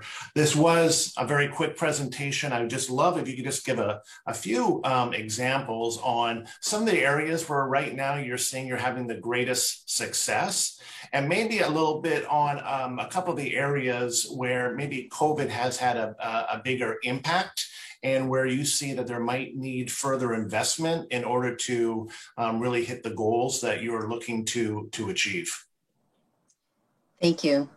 So I think for the first one, what I would say, numbers off the top of my head, one of the most successful programs was really the Youth and Family Homelessness Prevention program. And we were able to determine that actually because we partnered with an organization that could help us do a deep evaluation of that. Since it was a pilot project, we wanted to make sure that we really were being good stewards of the public dollar and having a huge impact for the families we were serving. So with that program, we found that at the end of a year, after working with our caseworkers, that the families that we worked with, 95% of them stayed housed. That program was really offering counseling, well, we call it partnership, but deep work with families that are on that edge of imminent homelessness, and flexible funding. Sometimes they needed just a few dollars so that they could pay for this, and that would keep them from being homeless. So those two things paired together with that program, really successful. Fantastic. And that was 95%, you said? Mm-hmm. That's yes. Great. And organizations like LifeWire doing that deep work with families and with young people. So I was actually very proud of that, and also heart proud, but very that program worked as well as it did. We've also had some really good outcomes with our home-based services. And some of that is because we replicated evidence-based programs, but we were very excited about some of our community design programs and communities really coming together and deciding for themselves what would it look like to support new babies and new parents in their homes when the babies first arrive, up to 2 years after they're born. So some really powerful outcomes there as well for health and outcomes and well-being for young people. COVID, the pandemic, again, had an impact on everybody. It was quite remarkable how quickly Best Starts for Kids partners came to us as staff and said, we need to do something. We have to do something differently. We need you to allow us to respond to our communities in the way that we see needs to happen. So we actually, at the very beginning of the pandemic, we managed to change all of the contracts to broaden what people could do, what their deliverables were, as long as we're still hitting the same outcomes. So we had people in youth development switching to how do we provide online support to young people? How do we provide tutoring, whereas maybe before they were doing mentoring sessions? There is the whole knock and drop became a big thing. People bringing supplies, knocking and backing up, and speaking to individuals. So we saw an incredible amount of community caring and innovation and creativity coming out of the communities. So really as a county, what we had to do was just be flexible and get out of their way and partner when they needed us to, and provide lots and lots of opportunities for PPE and all of those things that were really needed. We have an evaluation of what this year was like in particular with our COVID response, and have talked with all of our community providers. So I'm really going to be happy to be able to share that with people in a month or two once we finalize that analysis. Terrific. Thank you. Thank you. Councilmember Lee. Thank you, Madam Mayor. Well, this is a great program, very important program. And it sounds to me that, your program has been very well executed, very successful. And one thing, of course, is that, since you are still studying the matrix, you are just getting all the data. So we don't know exactly what it, means, because it's such a great program, and it's for kids, and kids everywhere, benefit from it. So I think it's important that we know, how and where the money is being spent, whether all regions, all cities, all areas in the county benefit from this program.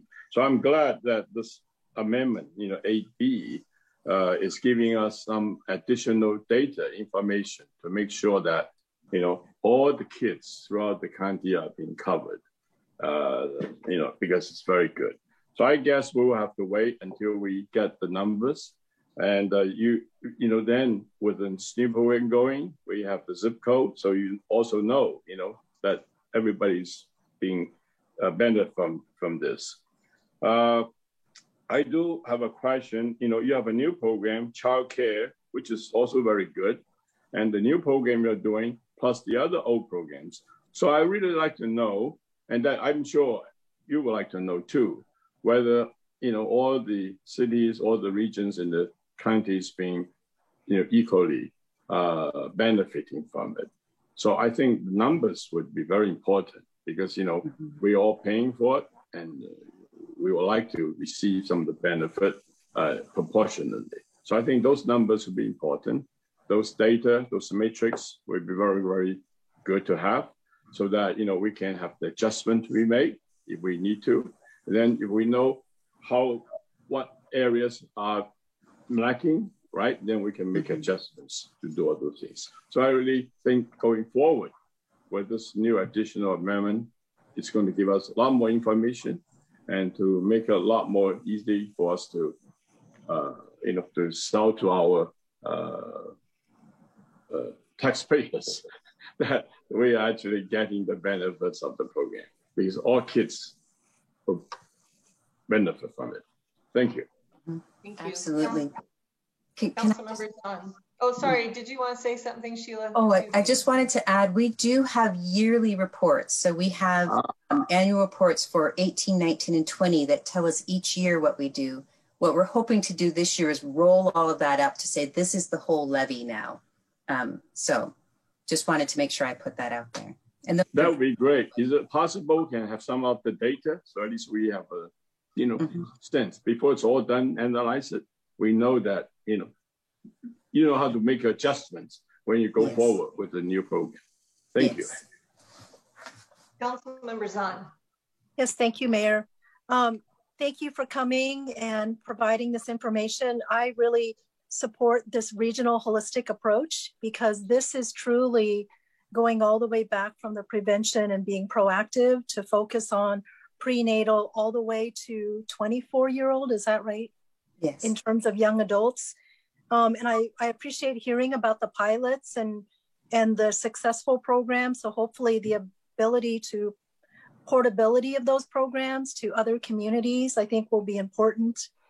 I was thinking about, I know you didn't specifically mention these things, so I just want to validate that these are in here. But when we talk about well-being and thriving of the community and the kids, I wanted to make sure that it is also including kids with different cognitive abilities and our LGBTQ community. So when I think about up to 24-year-olds, does the workforce development component include supportive employment? And so that's one of the things that I'm curious about. Mayor, I'm wondering if I can just put these questions out there and then you can, if there's time to respond, or maybe you can just respond to me separately. But I'm also wondering about, from an equity lens, whether the funds are working in partnership with a number of different community-based organizations so that there is also different language access. And especially nowadays, when we think about different anti-bullying programs that we might need to think about from the standpoint of students and the sense of belonging. And then one of the things we learned in the King County Board of Health is that if we want to reduce the amount of youth violence in the community, that the ability to have community centers, and so I appreciate the capital side of that ad, but I'm wondering if within the Best Start for Kids, it also has programs related to reduction of youth violence. And so anyway, that broader question for me about kind of access to opportunities for all kids and especially the ones that may have troubles getting access to these different programs? Thanks. So can I answer some of those? I'm not quite sure how we are on time, or if that is a... All right, I'll give you 3 minutes to answer whatever you'd like to do. Thank you. Okay, let me start at the end of, what I would say is one of the things that has been really amazing about Best Starts for Kids is being able to leverage the other things that are happening in the county. So yes, we have done a deep dive into the violence prevention work, but we're leveraging that with the Zero Youth Detention work and with the gun violence group that's going. So Best Starts for Kids staff are participating in all of these different other initiatives that are running in the county to make sure that we are leveraging and that all of that is going out to our young people in a way that is helpful to them. So yes, we do some supportive work support. I caught that in the very beginning for our transitions to adulthood work. That is partly what we want to be deepening, and we're working with our developmental disabilities and early childhood supports division, DDEX, to actually provide more support for the supportive work for young people who have delays or disabilities. The language access has been a huge issue for us throughout Best Starts for Kids. And so not only does it permeate all of our strategies, but we actually have a language access ambassadors program. And so we have folks who are multilingual who we can utilize throughout BSK for different events, for connections to community and those sorts of things. So that's been a really big focus of ours around language access. And in general, the idea around reduction of youth violence, a lot of the levers that we have for health and well-being are also the same levers for creating situations, circumstances, and environments where you are reducing youth violence. So that has been a really, really big part of our work, but more importantly, it's a big part of our partnership with community. And so we've taken direction from our communities on what we need to be doing in a lot of these areas for doing this work. One thing I wanted to add on top of all of this that I forgot during my presentation is this year we have really emphasized mental health and well-being in BSK as we come out of the pandemic. We're very aware that our schools are about to be bringing young people in who've been traumatized and have all kinds of levels around social, emotional, and mental health well-being. So we're doing that this year. If we get a renewed levy, we will deepen our connections around mental health and emotional well-being for young people, just because we know that this is going to be with us. This after time is going to be with us for a few years. And we're prepared to begin to address that with deepening our investments here. Thank you very much. That was good to hear. Thank you, Sheila. I'm going to make a comment. I wanted to know if Councilmember Barksdale had any comments or questions. Yeah, thank you, Mayor. Should I go now or Yeah, go ahead. Okay. Thanks, Sheila, for the work that you all are doing with Best Starts for Kids. I'll keep my comments short. One, it sounded like there was maybe a natural opportunity to partner with Eastside Pathways. So I don't know if that's already a partner for you all, but just wanted to mention that. In terms of child care providers, just curious about maybe how you're thinking about that a little more deeply. I think it's awesome. I guess what I'm thinking about is how do we make child care more accessible by having more child care providers spread throughout the community versus just in the business centers. So maybe mom and pop, as we think about the 15-minute city. And just wanted to say I'm glad to see the allocation of funds to support evaluation. So dedicating some funds toward that. Thank you. Thank you. Did you have any other comments, Sheila, to Councilmember Barksdale? Okay, I'll be really quick. I mean, you cannot overstate the value of this program in so many ways, and I'm so grateful that we have the funding, and hopefully we'll have it again to continue these programs with all the restorative and preventative work that you're doing. I really believe that anything we invest in children is going to pay dividends for our future. And so I'm very supportive of this program being renewed. I did have 2 questions. You say that 21 million is spent on preventing homelessness. What percentage of the total that you raise? Everything else is kind of a percentage. So I wanted to compare what you're putting into homelessness prevention. You know, I would have to do that math really quickly because I've never thought of it as a percent. It will, in the next levy, that was for this levy. In the next levy, it'll be closer to about 28 million, just because of the changes that are happening within there. But it would be a small percent, 28 million out of 800 million for youth and homeless prevention. So it's quite a bit, it's a slim piece of the pie. For prevention, yes, for very specific in that way it is. So I mean, I'm all for that having as much as we need to spend on programs for that. And then I'm very curious to see you looking at what is the need, and then and where is the money going based on the need. So hoping to see that all true up there. But anyway, looking forward to voting for this when we get a chance as individuals. So thank you very much. Thank you. Thank you very much. Thank you, everyone. Okay, it's 7:48. I'm going to take a break until, let's just say 8 o'clock, and we will come back and finish up our meeting. Thank you.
Thank you very much. Good evening, council members. This evening, the Office of Independent Review, also known as OIR, the city's independent consultant, will present its findings and recommendations to council based on their review of the police department's use of force policies. Just by way of background, in response to the death of George Floyd, the council pledged in June of 2020 to review the police use of force policy and take community feedback on those policies, as well as identify potential reforms to our policies. Joining us this evening is Nathan McCommon, our Deputy City Manager, as well as representatives of the Office of Independent Review. With that, I'm going to go ahead and turn it over to Nathan McCommon to offer up some introductory comments and introduce our guest tonight. Nathan? think you're muted.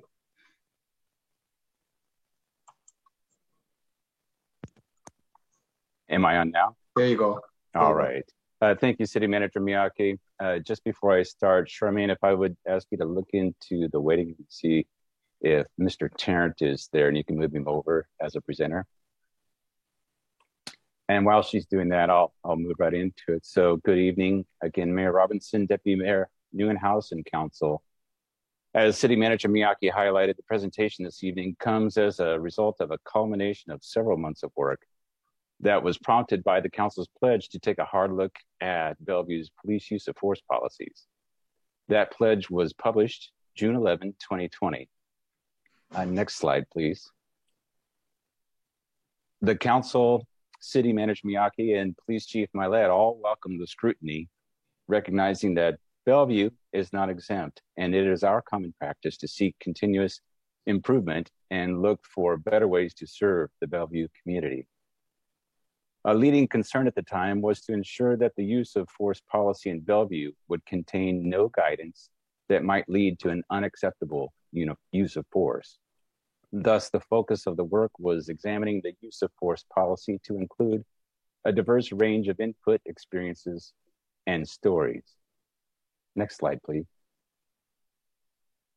On the screen is a timeline that represents the events that have led up to today.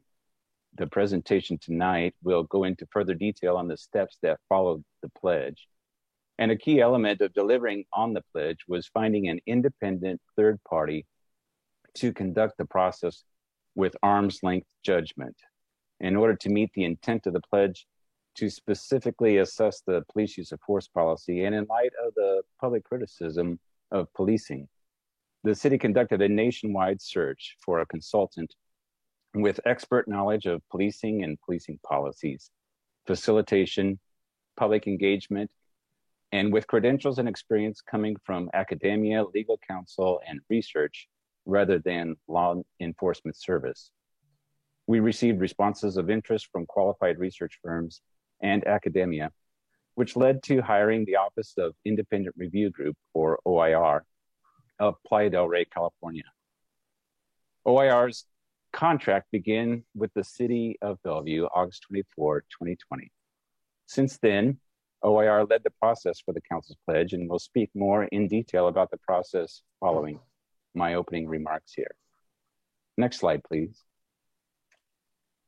So before I introduce the consultant, I want to state clearly for the public audience that this evening's presentation and conversation is intended for the Council to get a good understanding of the consultant's report and recommendations, so no action will be taken tonight.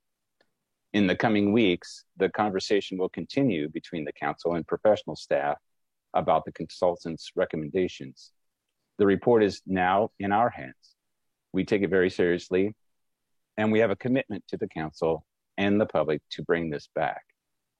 With us this evening are team members of the Office of Independent Review Group. Michael Giannacco is OIR's founding principal and will open for the group and introduce his team. Mr. Giannacco, I turn over the presentation to you. Mr. McCommon, thank you very much. Mayor Robinson, Deputy Mayor Neuenhuis, Council, City Leadership, it's my privilege to begin this presentation on behalf of OIR Group. We look forward to sharing with you the findings that we obtained as a result of the work that we did consistent with the Mayor's pledge as endorsed by all of City leadership.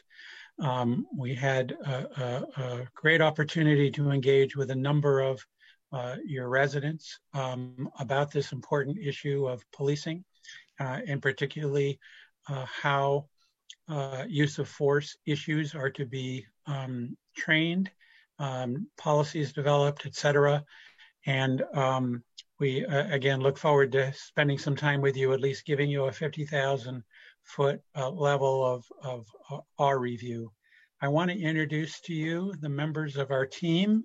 So what I'll do is I will turn it over to one of my colleagues, who will then turn it over to our third and fourth colleague as we go through our PowerPoint presentation. So first off for us is Julie Rulin, who will talk to you about our engagement with your city residents in more detail. Julie, do you want to say hello? Yes. Hello, good evening, Council. Thank you for this opportunity to address you tonight. We did spend a lot of time with members of your community. It was a key piece of our assignment, was to listen to and engage with the Bellevue community on this issue of use of force policies, and to hear about their experiences and their priorities and what they would like to see with regards to their police department. And so to do that, there were various ways that we engaged. We conducted 3 virtual listening sessions that were open to the entire community. And we had across those 3 sessions, we had 206 people register, and a bunch of people who spoke up and shared their experiences and their observations with us during those meetings. We also did 9 targeted listening sessions with specific groups, and those were not recorded. They were not publicly broadcast. They were confidential in that way by the request of those who were engaging in those conversations. And my best estimate is we had 80 to 90 people participating in those 9 targeted listening sessions. We received comments and survey results via online engagement that was facilitated by your city. And in those, in all, we got over 600 respondents and specific comments that came in by way of that city website. We also got email correspondence through the city, and some of that was direct to us. Roughly about 500 different emails received. And then after we published the draft report, we also, the city conducted another survey and received more comments that were specific to the findings that we put out and the recommendations that we put out in our draft report. In all, it was an impressive, there might have been some crossover, and certainly some people who emailed us also responded to the survey, so I can't say exactly how many people. But it was an impressive level of engagement from people in your city who live and work and were interested in these issues. My best estimate is about 1,400 contacts we received over the course of our work on this project. So as I said, it was impressive. It was impressive by the numbers, but also the level of thoughtfulness and preparation of people who came to these, who took the time to write comments, but also who came to the listening sessions. They had reviewed policies and really thought about what they wanted to say, and we were grateful for that level of engagement. I also want to thank the city for its excellent facilitation of these efforts, coordinating the listening sessions for us, and working on the website and making sure that we got all of those comments back in a way that was very easy for us to use. So I am grateful for that as well. All of this engagement, and I'm going to turn it over to Perry in just a second to talk about sort of what we heard from people. This is sort of how we heard it. Perry's going to talk about what we heard. But I did want to say that all of these recommendations ultimately really did help us have a good understanding of the concerns and priorities of the people of Bellevue. And that was an important backdrop to our review of all of the policies and the recommendations we made. So I'm going to turn it over and introduce Perry. If you want to take it away on this next slide, Perry. Thank you, Julie. Good evening, Mayor, Council, City Manager, and Deputy City Manager. First and foremost, again, I want to echo Julie's statement and thoughts about the quality of folks from the city of Bellevue that were working behind the scenes to facilitate this. Doing this during a pandemic has presented challenges. However, as you heard from Julie, there was fairly extensive participation in the listening sessions, particularly the general listening sessions. The general listening sessions were very well attended. ordinarily when we do these, they're done in person. And so there's an opportunity for folks to raise their hands and engage. I will say without question that we had engagement throughout each one of those processes. And then more specifically, kind of drilling down back to the special listening sessions where we actually wanted to reach out specifically for input. Those were, again, very well handled by city staff. So I do want to commend them for that. In terms of feedback and input, it was pretty much broad spectrum in that largely there was a significant amount of support on behalf of Bellevue Police Department. And more generally, the commentary that was a little more divergent wasn't specific to Bellevue Police Department, but more to the national narrative that was occurring. And in that realm, there was a lot of concern about policing in general in America. By and large, from the comments, not only during the live sessions via Zoom, but also in the written comments, was overwhelming support for Chief Milet and the police department there in Bellevue. And again, that I want to just kind of give you that larger overview, and I'm going to turn it back over to Julie. Thanks for that, Perry. And I am going to take this moment to move on to our next slide and introduce Samara Marion, who's going to talk about getting into the use of force policy review. As I said, the views that we heard from your community certainly set a great backdrop for us. Our recommendations, though, are based on our experience and our detailed review, as Sam is going to tell us. Great. Thank you, Julie. Good evening, Mayor, Deputy Mayor, members of the Bellevue City Council. My name is Samara Marion. I'm with the OIR Group. And I was going to address how we conducted our use of force policy review. We started, of course, by reviewing the Bellevue Police Department's policy manual, and to the department's credit, it's online and available to the public. There's many police departments that don't provide their manual online, and Bellevue does that, which is terrific. We also reviewed some of the police department's manuals for specialized units, such as their K9 unit and their crisis response team. And we looked at the police department's annual reports. And we also had access to some of their internal reports where they compile data on use of force and complaints. And then during December, we didn't just do a paper review. Of course, we wanted to meet with command staff and members, subject matter experts that the department had identified for us. And we did that through Zoom so that we could understand how particular policies were implemented, especially in the day-to-day operations. So police department members were very generous with both their time and their expertise, and they helped us to understand the use of force policies, and more specifically, how these policies, how the department investigates and documents and reviews specific instances of force.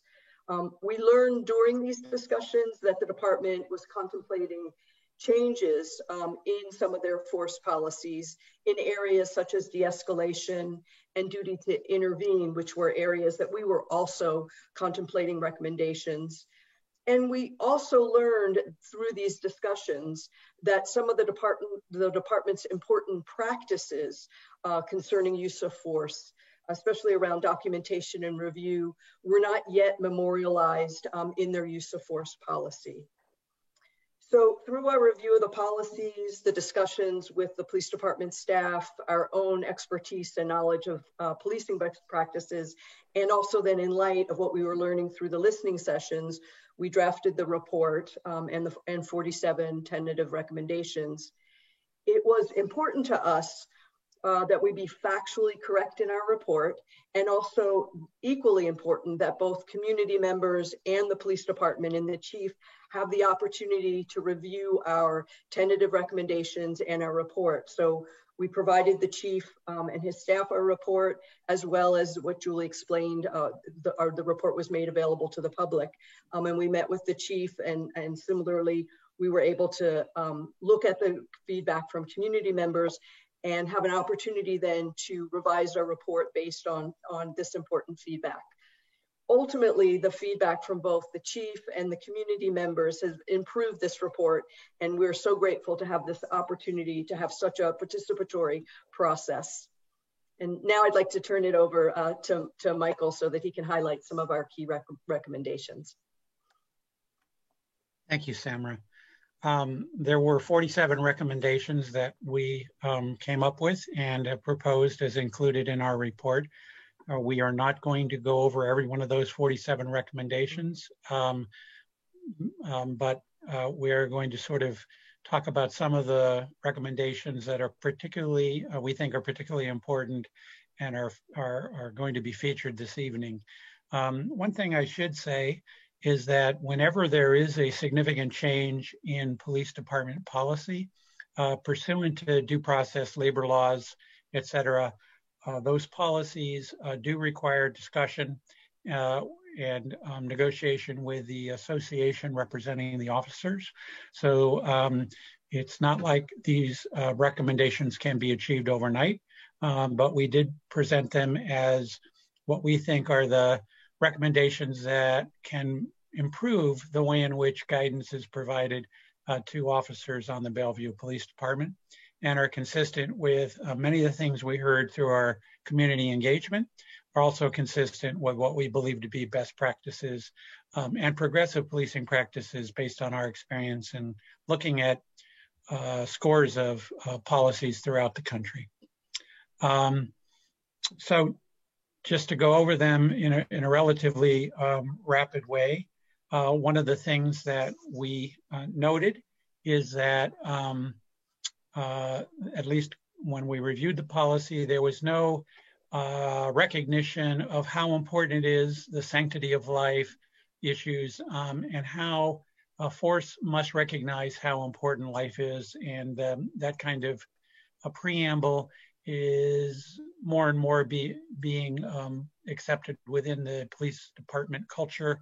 And we think that would be helpful to start off the policy with regard to a recognition of the sanctity of life. Proportionality has to do with recognition that force should be used proportional to the need for using force and should not exceed the need to use force. Proportionality is a newer concept that is receiving growing acceptance in policing throughout the country. And then the duty to intervene. By that, we mean that officers should recognize that if they see or are aware of other officers exceeding reasonable force, that they should intervene if they can and report it if they are not able to stop such force. We have also made recommendations on ways in which the Bellevue Police Department can enhance their documentation, investigation, and review of force incidents. When force is used, we believe that there needs to be a very robust investigation, a very robust reporting, and a review to examine the use of force to see whether or not there are other strategies that could have been deployed in order to reduce the likelihood of needing to use force.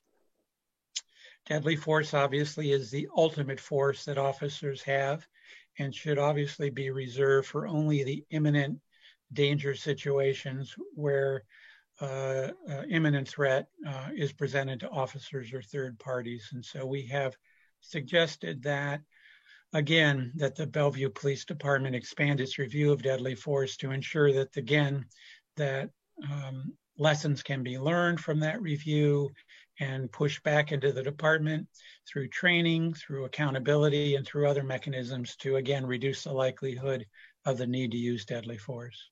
Julie, if you can go to the next slide. With particular regard to the deadly force policies,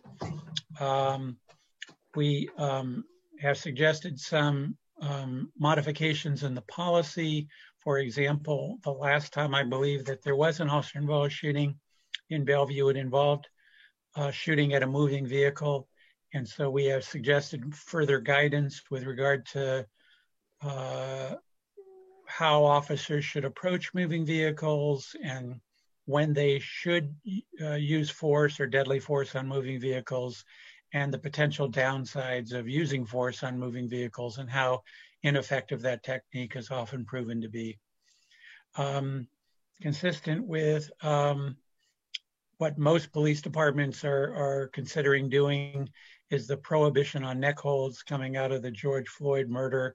Our recommendation is to have a policy that would prohibit neck holds within the city police department and advise that kind of use of force no longer be authorized by the police department.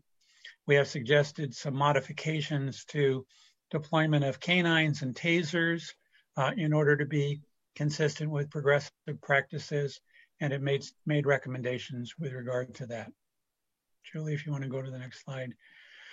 The crowd control policies are obviously things that have been considered throughout the country as a result of the protests last summer, and we have suggested ways in which those crowd control policies in the city of Bellevue can be improved. The next recommendation has to do with body-worn cameras. I would say that if the community input and engagement, this is the one that I think received unanimous support for, and that is the interest by, I think, virtually everyone we talked to about outfitting police department officers with body-worn cameras. And I think we're interested to see that the department is supportive of that, the officers are supportive of it, but most significantly, your community is extremely supportive of ensuring that Bellevue Police soon get body-worn cameras. A corollary to our recommendations is the understanding and recognition that in addition to equipping officers with body-worn cameras, that there need to be very good guidance with regard to when body-worn cameras are activated, when they're deactivated, and other rules of the road, if you will, that we have learned the hard way are important to instill if in fact body-worn cameras become part of the fabric of the Bellevue Police Department. We also believe that there can be more transparency and community engagement on a forward-going basis, and we have come up with a lot of strategies to ensure that there is additional transparency, that the police department push out information and data, for example, with regard to uses of force, so that it's public that information is available to your public, and community engagement. And by that we mean get community more involved in police department decision making, like hiring decisions, promotion decisions, and also be able, as policies are considered and new ones are being formulated, that the community not have the full say on what those policies look like, but have an ability to comment as new policies are being considered and developed. And those are the essence of our recommendations. And we, I think, are ready to end our part of the presentation and see if Mayor, Deputy Mayor, or anyone on council has any questions with regard to our report. And we again want to commend the city leadership, city staff, and in particular Nathan McCommon, who has been indispensable to our ability to get this work done. Without his guidance, without his experience, without his expertise, we would still be working on this darn report. So shout out to Nathan as well as our liaison, and also to Mr. Miyake, who also was very helpful with regard to the guidance all along the way. So thank you very much, Mayor, and we look forward to any further questions from you all. Thank you for your presentation. Can I see if there's any questions or comments? If you raise your hand, I can, I see a couple, I see a few. So we'll start with Councilmember Barksdale, go to the Deputy Mayor, and then Councilmember Zahn. All right, thank you, Mayor, and thanks to everyone at OIR and staff for pulling all this together for us, for council, and the community. So a few questions, and I'll just ask the questions and then maybe have you leave time for you to respond. So the first one is in terms of the policies, I don't know that it was clear for, at least for me, which of these might be policies for council versus policies, administrative policies. So if, is there any nuance there? Are there any policies that you would say are maybe better suited for council or versus administrative policy? Second, were there any implications for tangential services such as NORCOM, in terms of 911 or other services that are related? I know this was for use of force, but I think, considering that lens is important as it influences it. And then I know you mentioned hiring, training, and accountability. I feel like you touched on accountability. Can you talk a little bit more about hiring and training? Any, even if they aren't here, recommendations or thoughts, reactions related to that? Two more, I promise I'm done. I'd be interested, there was some contrast in the earlier parts as you were sort of speaking through the facts from or takeaways from the community engagement. I'd be interested in your takeaways through an equity lens of the impressions you had from that engagement. And then last, I'd say the recommendation 8 uses the term unreasonable force, I believe it was. And I guess given the recommendation around using proportionality, should that be proportionate or disproportionate force in terms of duty to intervene when there's disproportionate force versus excessive or versus unreasonable force, given your recommendation? And I'd love to have the raw data if that's possible. Maybe that's for staff generally. Thank you. Thank you, Councilmember Barksdale. With regard to your questions, let me start by talking about some of your earlier questions, and I think I'm going to turn over the equity lens and recommendation 8 question to Julie and Samara respectively. But with regard to the policies are largely directed, and I think entirely directed at the police department.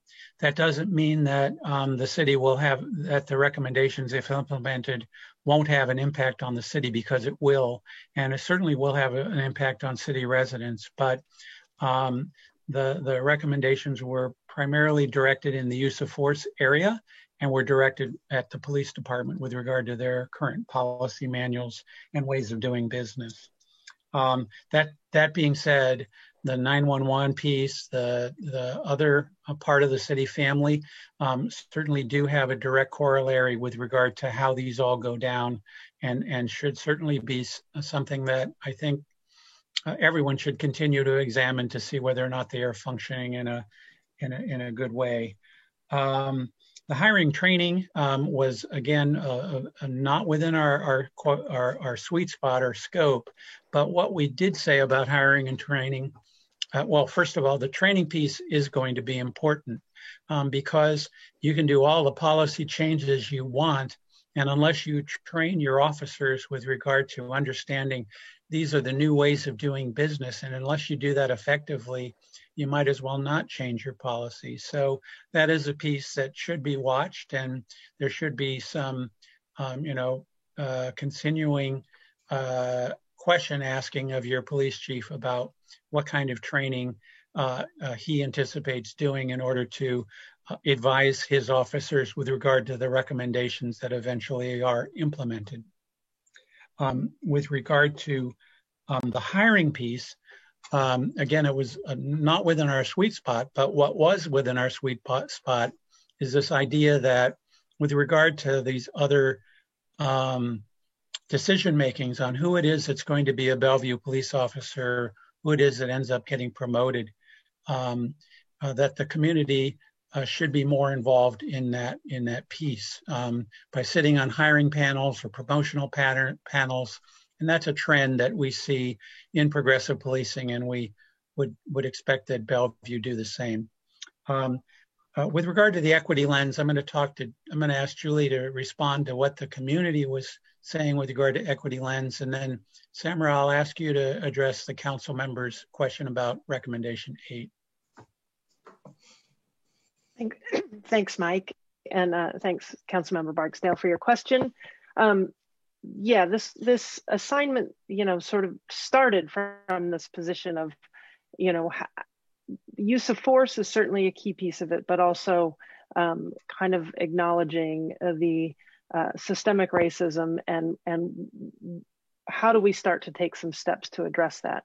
Our community engagement, we started with these 3 big come one, come all, everybody's invited public listening sessions. And what we got from that, and I think we had always intended to do some more targeted listening sessions, but we certainly heard that there was a concern about the very public nature of that and people not feeling particularly safe in sharing their views in that kind of open forum.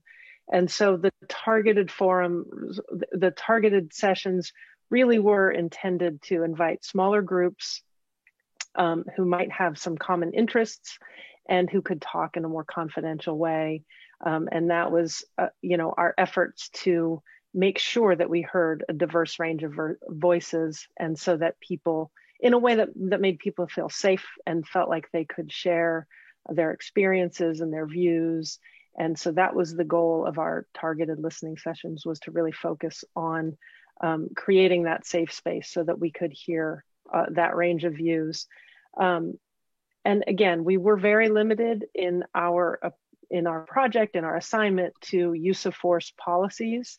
But, so many people wanted to talk more broadly about that. And we were open to listening to all of those issues.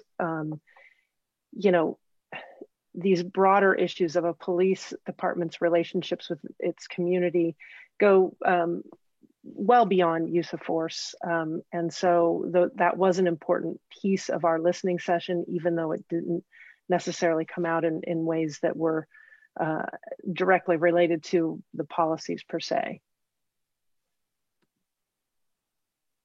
Samara, do you want to take the final question, and then we can take any follow-up? Great. Thank you, Council Barksdale, for your question about including perhaps the concept of proportionality in recommendation 8. And we focused on that duty, the duty to intervene, and worked with the current standard that the department had, which really focuses on when force is unreasonable. But how the department will incorporate the concept of proportionality, I think there's a lot of latitude as to how that concept would be integrated into the actual use of force policy. What kind of language would be used? Would it include something like proportionality in the recommendation around a duty to intervene? So I think it's an area to discuss the wordsmithing as to how to change that so that duty to intervene includes proportionality, the standard for use of force. Okay, thank you. I'll wait to give everybody else a chance to talk. I'll wait to respond. Thank you. Thank you. Deputy Mayor Nunhaus. Thank you, Mayor. First of all, I too want to thank the City Manager's office there, Brad and Nathan, for spearheading this project here, and thank you OIR Group. Samara, Michael, Perry, and Julie, thank you all for the great work, and really want to thank the public as well for being so engaged. It's really great to hear how many people did take the time to be involved in those 3 listening sessions and sending in the emails and taking a part of the surveys as well. So it was really great to see that, and it sounds like that was much more than from your experience and you're used to. So it's something we pride ourselves, I think, at the City of Bellevue to be engaged just like that. So one of the questions that I had, as you're probably aware, so Bellevue Police Department is one of those rare agencies that have earned the national accreditation, right? They're accredited and have been accredited for many, many years by, I believe it's by CALEA. So it's a Commission on Accreditation for Law Enforcement Agencies. And my question is, in your report, you cite numerous times about best practices. So not being an expert here in best practices, but I'm assuming that going through that accreditation, certainly they have best practices that the department follows. So I'm kind of curious how you define best practices and where those best practices are either sourced or referenced, or or is it the OIR's best practices? Sure, Deputy Mayor Neuenhuis. That's a great question. So I wish that there was a book of police best practices that you could check out of the library, but I have yet to write the book, but maybe someday I will. But CALEA certainly has a broader range because they're not just looking at use of force. So CALEA is looking at all ways in which police departments are supposed to function consistent with their list of best practices. But their piece with regard to use of force is, relatively small because they are looking at a much broader lens. So the best practices that we have devised are the practices that we see that progressive police departments that are more interested in engaging in a different way or a better way with their community, police departments that have come out of monitorships and federal intervention, et cetera, DOJ, IACP, all of the Police Executive Research Forum, all of these progressive think tanks that are really, many of them comprised of police executives, are starting to come out with other ideas. And these are where we get the police practices that we find to be important and to import into into various cities that we receive assignments for. In this case, as I think Samara alluded to, it was interesting to us that many of the ideas that we had been percolating were already ideas that were already somewhat in process within the organization itself. Mm-hmm. So it was interesting to see that when we talked to the experts and command staff of the police department, that when we suggested this, we get a head nod because they were already thinking about ways to improve current policies, which is good to see. Very good. And in general, so there's 47 recommendations. I wonder if you can put that in context a little bit. And I know every police department's different, and I want every police department to be, graded or judged on their own merits. But in general, 47. Is that a lot? Is that a few for you? And also the recommendations in general or percentage-wise, how many of your recommendations are usually implemented? I'm curious there because I don't think that any agency that's part of again, I'll go back to the accreditation because less than 60% of departments across the country are accredited. So I'm wondering, if we did not implement all these different recommendations, I'm sure you wouldn't say that our police department is in no way, unprofessional or not adhering to the highest possible standards in the profession, correct? Oh, that is absolutely correct, Deputy Mayor. And so what I would say about there's nothing magic about the number 47, but yeah. I have to say that when we do an assessment or an evaluation, we're getting into the weeds. So that's why I didn't want to spend as much time going into every one, because these are often very technical recommendations. To your point, we weren't looking at this review in a way of how do we get Bellevue PD to the absolute minimum standards. We thought that it was helpful to get Bellevue PD to a standard I think that they aspire to, which is the gold standard, to be, heads and shoulders above every other agency in the state of Washington. So it was with that sort of perspective with which we conducted our review, and our aspiration was to see whether or not we could get the police department through the recommendations to the highest level of performance, because I think, as I think you stated in your earlier remarks, your community expects that public service in your city be at that highest level, whether it's public safety or parks or what have you. So I think we recognized soon in our discussion with city leadership how how high the expectations are of your public. With regard to implementation, we get nervous when we have a presentation like this and city leadership or the police chief says, we're going to implement all of those recommendations tomorrow, because that means that they're not taking it seriously. So, whether whether it's 40 or 38 or 43, we don't expect, tomorrow that all the recommendations would be implemented. We think they're sound. We think they are consistent with best practice, but we will leave to the chief and his discretion, along with city leadership and the association, to come up with that final number. Very good. I have additional questions, Mayor, but I'll yield my time now to my next colleague. Thank you. Thank you. Councilmember Zahn. Yes, thank you, Mayor.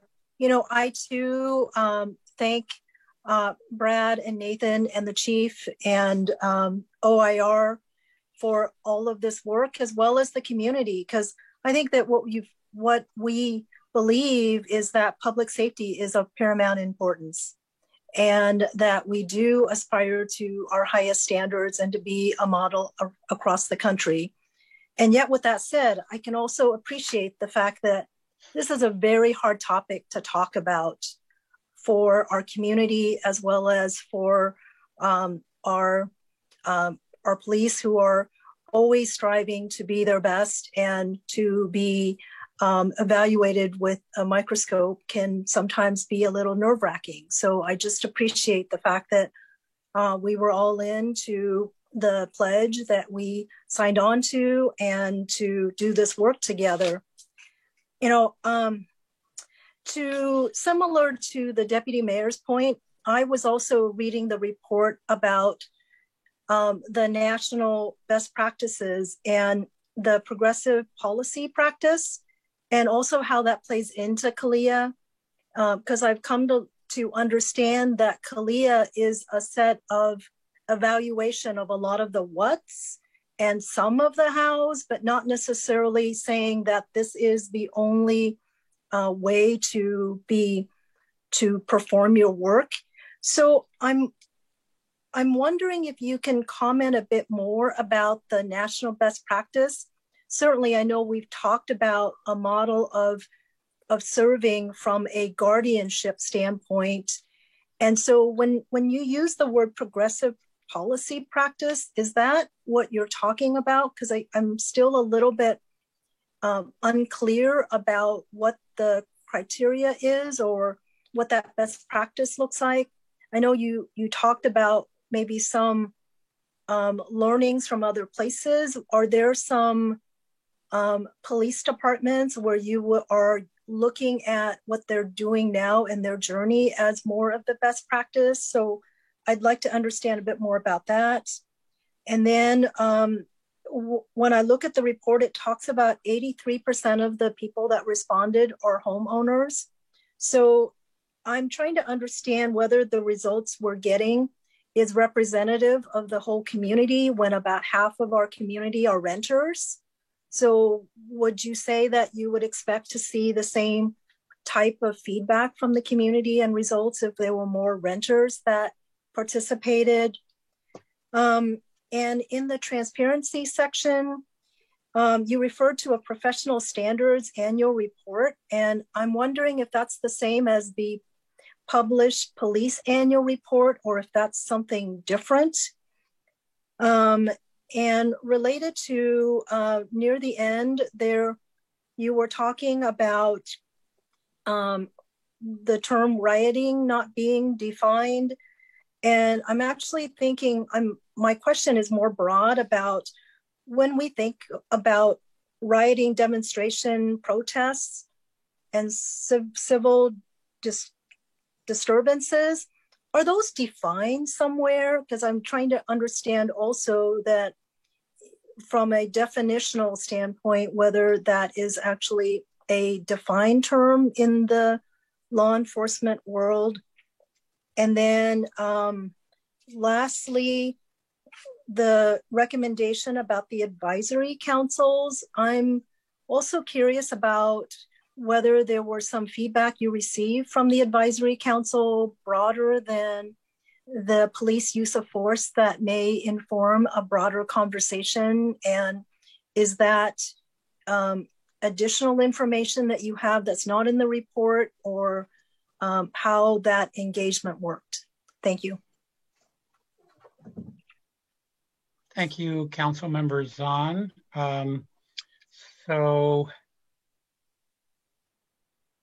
regarding the question about best practices and the sort of guardianship, which, by the way, I think is a term that was, I think, championed by Sue Rahr, who is currently, well, I think she just retired from the State Academy, and before that was the sheriff of your county, and that's where I got to know her and have appreciated her as a colleague. But the best practices again comes from police organizations like the International Association of Chiefs of Police, or the Police Educational Research Foundation, or other organizations like that are usually consisting of executives of police agencies who have started to develop model policies. The National Institute of Justice, which is a national organization that is pushing out best practices for police agencies, and other organizations like that. And we borrow from them as far as devising these best practices that then become our barometer in evaluating policies of a police department. I'm going to ask Samra to talk about the professional standard report and how that is different than the public report that's available, as well as defining the rioting, making a definition for rioting in policy. So Samra, do you want to take those on? Yes, thank you. Thank you, Council Member Zahn, for your question. Concerning the professional standards annual report, it is different from the Bellevue Police Department's, I'd say their more comprehensive annual report. The professional standards report has to do with their analysis of complaints that they receive. And since our recommendations, they now publish on their website some data around complaints. So they were very responsive to our recommendation that information be provided to the public. But it is different than the annual reports that the department historically has always posted on their website. And turning to your other question about defining terms, that was part of our concern, was that there were specific terms that aren't defined, and that it becomes so important to be precise about what kinds of standards the department has as to when they will respond with certain types of force, especially during crowd control or demonstrations. And so our recommendation was to look at that language and be very precise about about defining those terms and having that discussion so that there is clarity and so that they aren't vague terms that could be used in ways that are really problematic, so that it was an opportunity now to really sit down and look at that language and be very conscientious about what the terms mean and what kinds of force can be used in different situations. So are you saying that those terms are not actually defined in the other police manuals or CALEA? That was my question. In terms of the department's crowd control policies, some of the terms are defined, but some concerned not just, let's say, violent behavior, but had terms that could be used for both nonviolent and violent behavior. So we were recommending looking at those terms and being very precise, and to have, in terms of the crowd control policy, the department didn't have an online crowd control policy. They had a crowd control policy that was part of a larger discussion about other maybe spontaneous incidences. So we were recommending that the department create a crowd control First Amendment policy so that there'd be the opportunity to really work through those different scenarios. Thank you, Samra. With regard to the question about the advisory councils, yes, well, first of all, it was terrific to see how many advisory councils the city has devised and developed and nurtured. We were all quite impressed with the fact that this infrastructure had been created where on a regular basis, not only the chief of police, but the city manager and other leadership in the city convenes these groups of concerned individuals and interested individuals to get their point of view and perspective on an ongoing basis, and not just for this project. And we borrowed heavily from that infrastructure in order to perform our engagement piece. And we found that to be extremely helpful. And your specific question, yes, the discussion we had with all of the advisory councils went beyond use of force, but because our focus was on use of force and that was our assignment, we paid particular attention and we cataloged what the councils had to say about use of force in particular. But that being said, the councils are a fertile ground for additional discussion and dialogue about broader issues.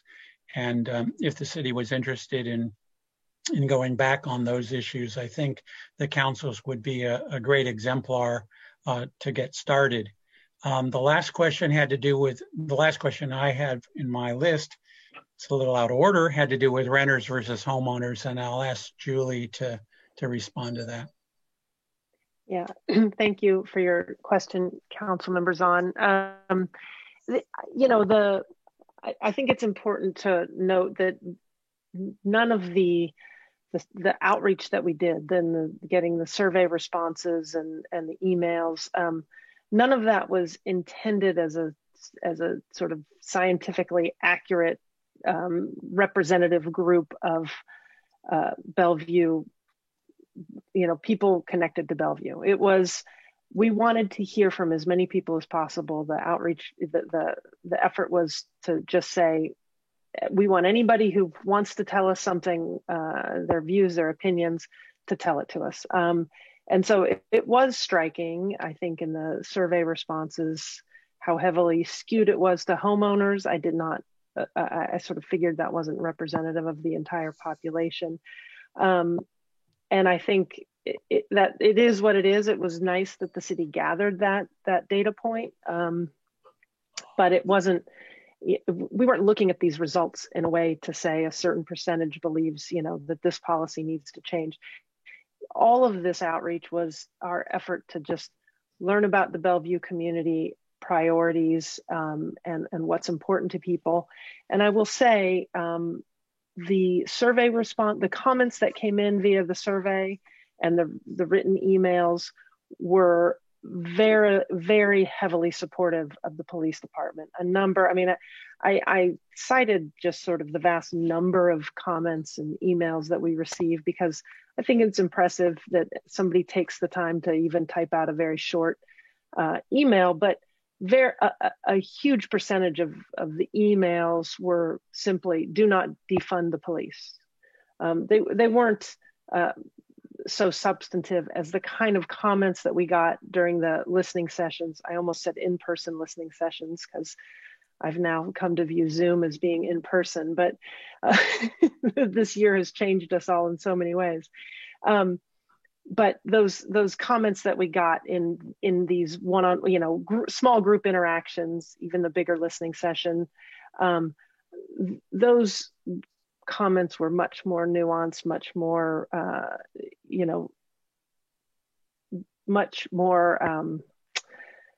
representative, I felt, of different sorts of concerns than just what we got in the emails and the survey responses. So it certainly didn't go unnoticed by us that you know, the percentage of homeowners. It's why we included that piece in here. But again, it's not as though that impacted the way the recommendations came out. Thank you. Councilmember Stokes? Yeah, thank you very much. This has been it's very fascinating, I think. I don't think we've ever gone through anything like this on council and the city. I think it's these good things in discussion. I was very pleased to hear the emphasis on having the community engaged in hiring and training and openness in general for the department and the city. I think that's very helpful, recommendations on that, and acknowledging that we're doing a lot of that, but we can do a lot better, and that's very good. And I, you know, just want to comment real quickly on the accreditation thing, and I've been involved in a lot of different kind of accreditation things. I'm an attorney, and I've been involved in a number of organizations, and we always love to be accredited by these national groups and everything, and it's good. And they're good standards, but they're not the same as what you're looking at. And I think we need to kind of remember that, because we don't want to say, well, we were rated, you know, really, really high, so why are we being evaluated? And this is the more drilling into more substantive things in a sense. They're both important. I mean, it's great, and we're very proud when we get these accreditations. They really mean a lot, but I'm glad you know, it would be kind of easy to say, well, you know, we're here and we don't need to do a lot. So you've really dug into it, and I think found things that are very positive things to need to work on. I'm, you know, very pleased to see that and see how this whole thing goes. The question I had is different, and it really gets to the processing of this, because I think a lot of good questions have already been, or comments have been made by my colleagues, but I just want a little more clarity from what you said in terms of the role of the council, the role of the city manager, the role of the police department, and the role of the union. And how does that work? I mean, these are recommendations, and I guess the really question is that people have asked us, and we've had our own discussions, is who really ends up is responsible for the policy, and who's responsible for implementation. Yeah, and thank you, Councilmember Stokes, for your comments. With regard to your question, it's a little bit complicated, and you know that sounds like a lawyer answer, but from a reform lawyer to another lawyer, I'm gonna stick with that answer, at least as a short answer. I will expand just a bit to say that ordinarily, police department policy is ultimately set by the chief of police. Certainly, council can have a role in that, and so can city leadership, city manager's office. The chief works for a city manager. And the association also has a role there. So I think that as Deputy City Manager McCommon had said, there's more to be done with regard to that piece. And I think that you will be hearing on a forward-going basis on how that goes in the future.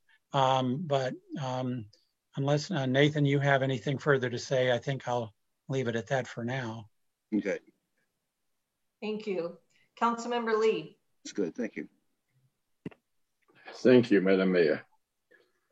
I attended 2 of the 3 general listening sessions. And but of course, you know, I wasn't privy to be in the smaller groups. And you know, I'm very glad to see and hear that Bellevue Police Department is doing well. And of course, you know, there can always be improvement. And I think that's one of the reasons why the council is, you know, taking it very seriously, and to see, you know, what improvements can we make. Bellevue Police Department, as somebody mentioned, you know, we are the gold standard. And we want to set we're head and shoulders, but it doesn't mean that we cannot get better. So I think this is a good thing. However, we talk about how we compare with others, and we are very lucky to have a consultant, to help us to do some objective look at it, analysis. For me, I've lived it. I know how good the Bellevue Police Department is. I've lived here for 54 years, and I came from other countries.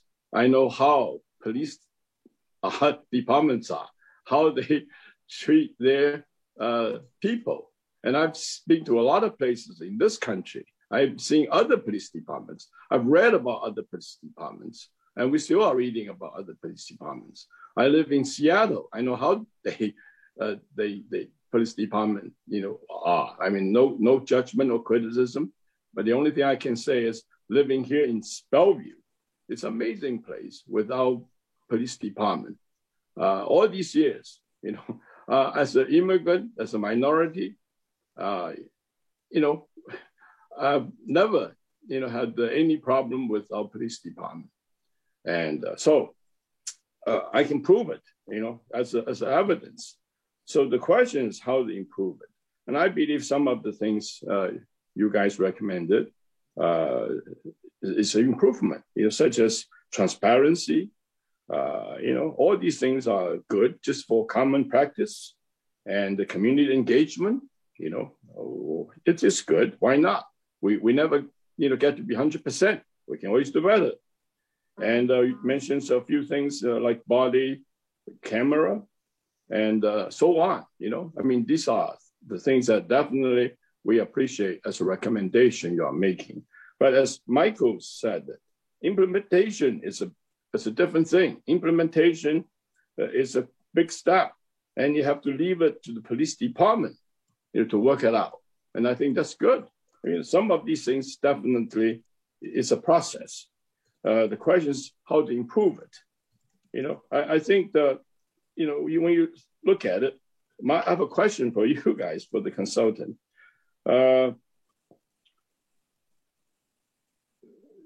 When you are, let me see, how do you,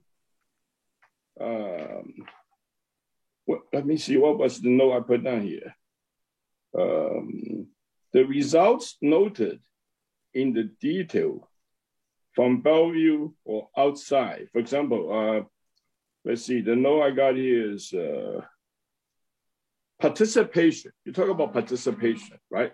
Because we have all these inputs, listening to the public. We have people writing to us confidentially. And so I would like to know, have we taken the notes and in detail, what comments they make? You mentioned body camera is almost unanimous, but there are other comments made. And what comments are made by people who live in Bellevue residents who have personal experience? And what comments are made by other folks, maybe from the outside or in the general, whatever. I think that would be good information for us to know, so that we know, and the police department know, how we can implement our improvements. So that we I'm going to stop you right there. Councilmember Lee, you're going a little bit too far with your questions and your comments here. I made a comment and I asked questions for them to answer. You're getting a little off track, and maybe Mr. Miyake, would you like to weigh in on the guidelines? I don't know why I'm off track. I don't know why I'm off track. I'll explain it to you. Mr. Miyake, would you like to weigh in? There are, and I think what you're referring to, Mayor, and Michael Janaka, our consultant, also referred to it in terms of who we need to work with respect to, in terms of, some of these recommendations. Some of them will be actually need to be bargained with our associations. So I believe, Mayor, that's what you're referring to. And as we start venturing off into that territory, we need to just be very careful that we would reserve that for an executive session with the council. And I just made a comment, which Michael made a comment. That's it. It's nothing more. And just want to know if we have information of the comments we made. So Michael, I know you understand the guidelines of our conversation here. So if you'd like to answer Councilmember Lee, feel free. Oh, absolutely. So to the degree that your public had comments with regard to use of force, we've attempted to encapsulate those specific comments in the report that you have. With regard to the broader discussions, we've also encapsulated some of those themes as well in the report. And so one thing I would say to you, Councilmember Lee, is that this isn't our first rodeo. This isn't our first review of use of force. We've been at this work for 20 years. But in virtually all of those reports, what we would be doing is we'd get an assignment, take a look at our use of force policies and review them, and then come back to us with recommendations on how we might improve them. And we've been doing that paradigm of scope of work for, close to 20 years. This is one of the first times, in fact, it might be the first time, in which the project morphed a bit, in the sense that as another step, in order to inform our review, we were asked to engage your community in different ways, so that we could also work. The advantage of us being outsiders is that we're outsiders. We don't know anybody. We don't know the chief. We don't know any of you really, other than, on Zoom calls. And so we do have that independence of being outsiders. But that's also a disadvantage in the sense that we don't know Bellevue. And so I think the assignment was artfully created in a way in which we were able to gain that understanding of the city of Bellevue from input from your community as we formulated our thoughts, as we distilled what we were hearing from the community on use of force and other related issues. And I was so pleased to hear that you participated, at least in our sessions. And so that's what that is all about. And I do think, as Julia said, as Samara has said, and as Perry has said, that our results have been informed and are improved as a result of that engagement from your community. Okay, thank you. Good to know that. Thank you. Good information. So I'll go ahead and make a comment, and then we'll go back around. So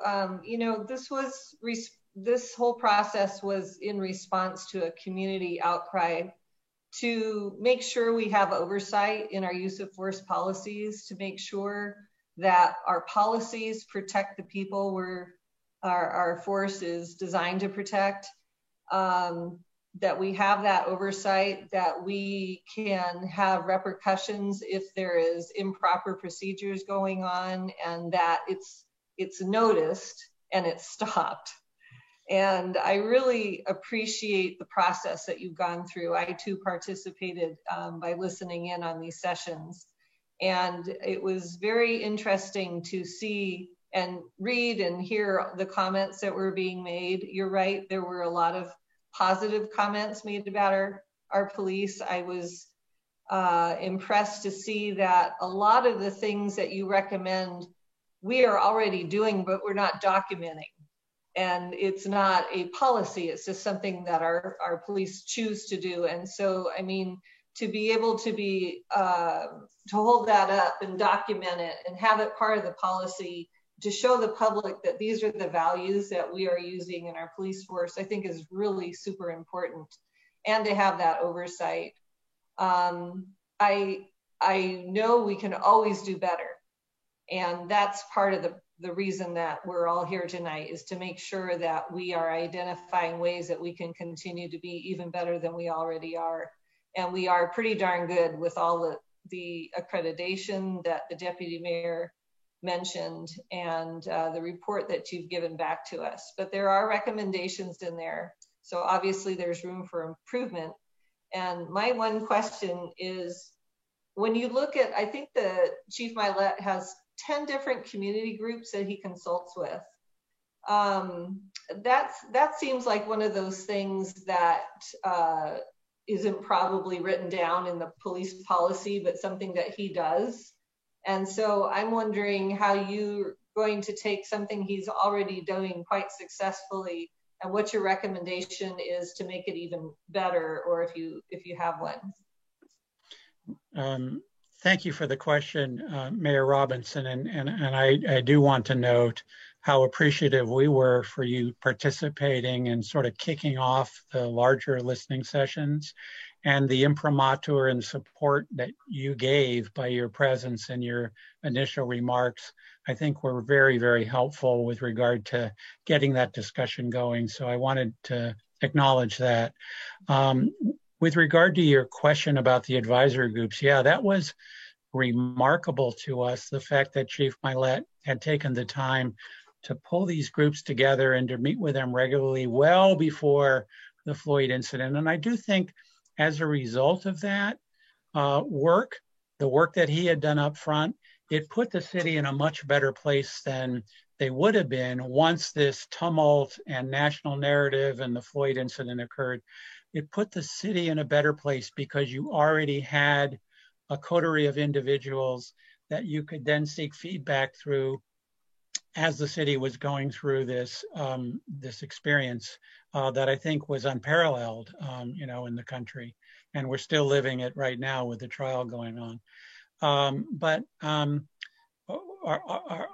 guess the one to specifically respond to your question, what we did hear from some of the members of the advisory groups is that the chief is very good at providing them policies as they are developed and completed and going online to them and explaining to them and why they were done.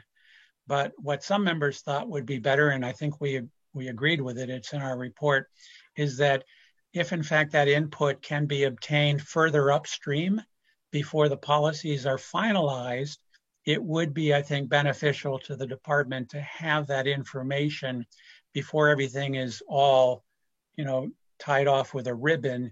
Not necessarily that the councils would dictate what the policy would look like, but that input could then shape the final product before it was completed. Okay, that's great. Well, that was my comment and question. So we'll go back around and we'll thank you for that. We'll start again with Councilmember Barksdale. All right, thank you, Mayor. So just a couple of follow-ups. One, and maybe this is for staff, I would like to know if we could get access to the data, the raw data, without the personally identifiable information. So whoever's best suited to answer that question. And then I guess I was curious about how you demarcated between what was directly versus indirectly related to use of force. So when I think about hiring and training, let's say if you have an officer who has a history of using excessive force, how is that not directly related to use of force? And the same thing with training. If they're not trained appropriately, then they may jump to an excessive use of force. So how is that not directly related to use of force?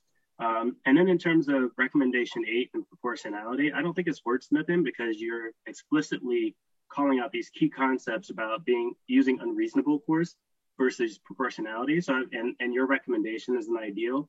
So I guess I'm curious about why not include proportionality in that ideal recommendation versus thinking about it as just, I think it would make the recommendations more consistent with the concepts that you're putting forward throughout the report. Thank you. Yeah, it's a point well taken, Councilmember Barksdale, and here's what we think the messaging needs to be. If an officer sees another officer doing something wrong with regard to force, they need to step in, whether that's in terms of proportionality or in terms of reasonableness or in terms of just wrong. Officers need to be instructed, you need to step in. And however that's worded, I think, is subject to discussion, and we're not wedded to any particular language, but that's the message that has to be exported to officers as part of their responsibilities as sworn police officers, taking an oath to uphold the Constitution. When another officer violates that Constitution, you need to step in. And if you don't have time to step in or you're unable to step in, then you need to report it to your sergeant immediately. That's the messaging that we want to make sure occurs. And that's why we think that policy is critical. Regarding your second question, everything in some ways is related to use of force, and certainly the training component is important. It just wasn't part of our homework assignment, if you will, taking a look at training. That doesn't mean that an important component of any kind of implementation is going to be training. The hiring, who you hire, and whether they have a history of excessive force, all that is related to force as well. But we had to define our parameters consistent with the scope of work that the city devised for us, and so we did. The final question with regard to access to data, I think is a question better directed to your city leadership instead of us. I could tell you, we don't have a clear answer on that, Councilmember Barksdale. That's something we're going to need to check in with, obviously, our legal folks with, but we'll get back to you with an answer on that. Yeah, thank you. Thanks, everybody. Thank you. Okay. Deputy Mayor. Thank you, Mayor. And again, I wanted to, I didn't mention in my opening comments my first go around, but wanted to be sure to thank the Bellevue Police Department for their willingness to go through this process as well. I think, Julie, you mentioned it at the beginning here and how many great conversations you had and the willingness to share protocols and policies with you. So, you know, this report is stronger for it. So I just wanted to call that out again. And it's so great to hear. I mean, I'm not surprised one bit. I think this department from the top down is constantly striving to be the best it possibly can be, and took this process seriously, which I think the entire community will appreciate. My question is a little bit similar to Councilmember Barksdale, and I'm not sure you can elaborate a little bit further on it. And that in this report, you know, you mentioned multiple times about the narrow scope of use of force, and you know, totally get that. But along similar lines with the hiring and the training, I'm thinking that there are other policies within the department that all kind of intersect around use of force. And I'm wondering if there's any way that we can track that, or if any additional notes that you have about all those different overlapping policies and training and hiring, because as you said, it's all interconnected. But there's its importance, right? They are all interconnected. So I know in some ways this goes beyond the scope of what you've been asked to do here, but I think that's also critical as well to make note of that. And I wonder if you have any additional comments on that. Deputy Mayor, I think absolutely that, you know, there is an interrelationship, and that there are other things in the policy manual that certainly could be looked at to improve upon. Let me though comment to your comment about the Bellevue Police Department's interaction with us. I cannot tell you again how important it was to have that those candid conversations with command staff and those responsible for developing policy within the organization. And the report, by all means, is improved as a result of the candor and the receptiveness and the help that we received from key members of the police department. And I'll tell you, you know, you can write policy till the cows come home, but it's the practice that is as important, you know, how it plays out in the field. And sometimes that's not written down. And I think to the mayor's point, that was one of our points, is that you're doing a lot of good stuff, but it's not in writing. And so how do we know whether the next chief will continue to follow that practice? And so now is the time to get this in writing so that there's guidance and it's clear that this is the way we're going to do business in the city of Bellevue.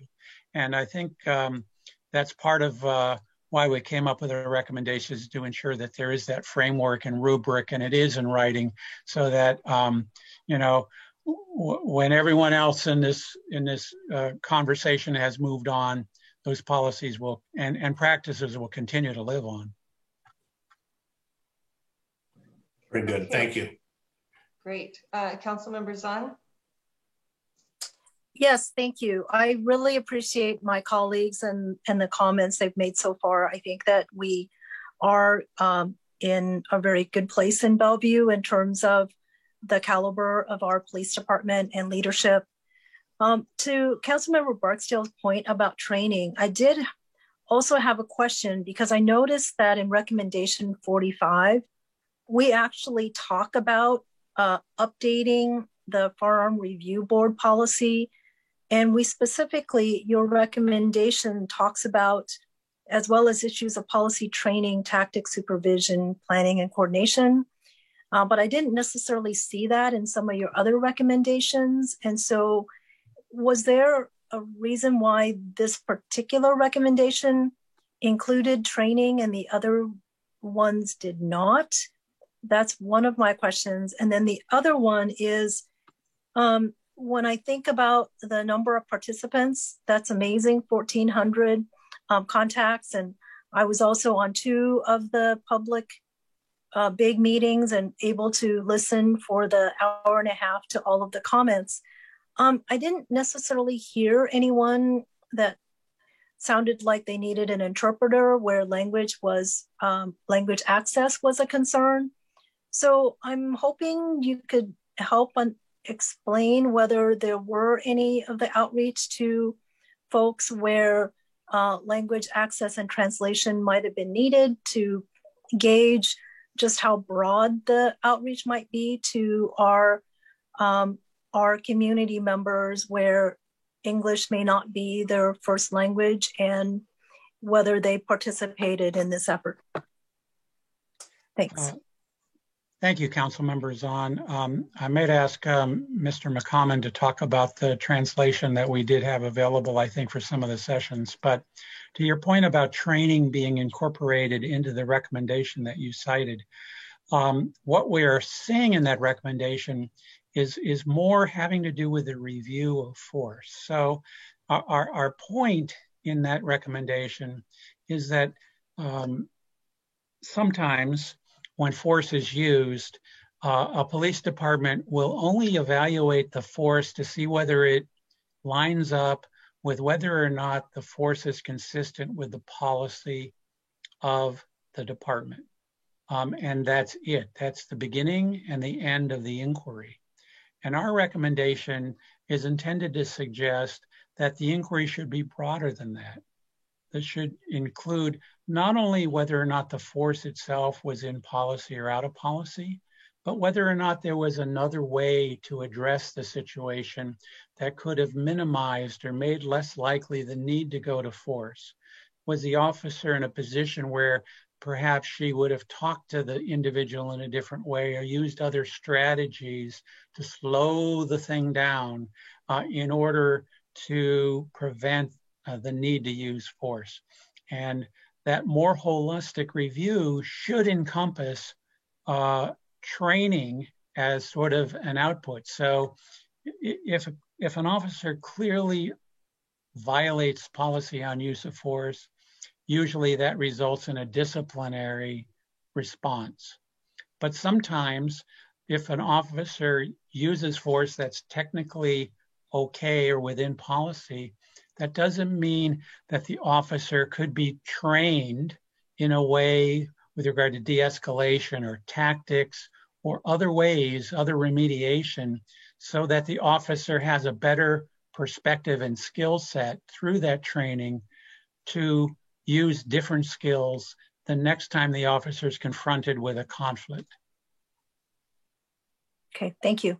Yeah, regarding the translation, Nathan, I think you might be better able to respond. Sure, I'm happy to jump in here. So Councilmember Zahn, yes, the outreach and the invitations and such went through various media and included the 6 most spoken languages in Bellevue, just as is customary with all of our prominent communications. We did get an indication from some people who were attending or on the confidential calls that they might need the service. In the end, nobody actually used them, but we did have interpreters available. So does that mean that we did ultimately end up engaging with those that needed language access or that we did not? we engaged with them, but they were able to function without the assistance of an interpreter. Okay, thank you. I wanted to just add, I know that in the materials that we got through the Engaging Bellevue site, there was a designated file of translated emails. So there were emails that came in that had been translated before they were sent on to our group for review. Okay, well, that's helpful. So we did then end up with some who we did engage with where that language barrier was removed and they were able to engage. Yes. Okay, great, thank you. Councilmember Stokes. Yeah, I think a lot of good questions have been asked and comments and everything else. What I wanted to say and wrap up here is that what I'm finding very heartening and fascinating is that you're, and you mentioned it at the beginning, I just want to really give you applaud for this, is this could have been a pretty narrow, dry review. And I really do appreciate your actually helping us focus on a larger picture. And I think that's very important. One of the things that, and we've all gone through these, and I've been around long enough to go through a lot of them, is that we do these kind of things, we come up with recommendations, we put something there, and then we go into something else. I think what you've helped us do and realize is that this is not a, one-time fix things problem. And that I think that hopefully we can give ourselves, and you've given us direction to really set things up so that we can have continuous improvement, so we can look at things and this is focused on one area, but I think it's going to open us up to looking, and I know the chief is very interested in this too, is, how do we address these other issues? And so I really appreciate that. And I think that, looking at things such as the skills and getting us to think about and getting the police department. I think this is what is really important, is getting the police department to look at things they've been talking about, but not necessarily acknowledging just what you said earlier about the example of use of force and how it may fit into some parameters of, okay, it's okay the way you did it, but you didn't have to do it that way. There's a better way. And it's broadening the outlook and the way, which will make them and make us much, much better. So I really appreciate that. I think that's been the value, one of the big values of this. And plus getting, a lot of validation and questioning from the community. But I just want to say, I feel very good about this. We're at a time of great change, and the opportunities to make changes are so big. And this is a help, something I think is giving us the opportunity to really take great steps and not just say, pat ourselves on the back, we did some work, but really make a change. So thank you. Thank you, Councilmember. All of you. Councilmember Lee. Thank you, Madam Mayor. I appreciate what Michael said, that this is not your first time around. But for me, for us, I've been on the council for 28 years. It's the first time around. So we benefit a lot from your experience. So my question is to focus on that a bit. A few things you mentioned, proportionality, for example, one of which, in the K-9 policies, and the numbers, I'm just happen to pick them up. As you also said before, one thing affected the other. They're all interrelated, right? So it's not as simple. You don't just say, hey, let's do it. And then, yeah, we do it, right? No, it depends on, back to what you said before also. It's up to the police department and the police chief how to implement it, right? Because it's interrelated. And so I think your experience helps a lot. And so that's why we are asking all these questions. So from your experience, when you recommend things like that, such as proportionality, to me, I'm learning first time. What does that mean? And you explained it as well as you can. But what is interrelatedness to other things? How does it affect the police officers' action and judgment when you have to make those decisions. That's why training is important, and all that stuff is important. And so before you train, when you're trained, or whatever, human being behave differently. That's why I use the example of canine. You can train people, but the people can probably understand, but I don't think dog understand that well. So it's a very, very challenging. So I want to ask you a question: is what is your experience when you propose, when departments adopt some of these policies? How does it affect other things, interrelated things, and how does it work together as a whole and works well? And how do you help give us the advice, information? I think that's where your value really comes in, and you can work with it. So this is really the beginning.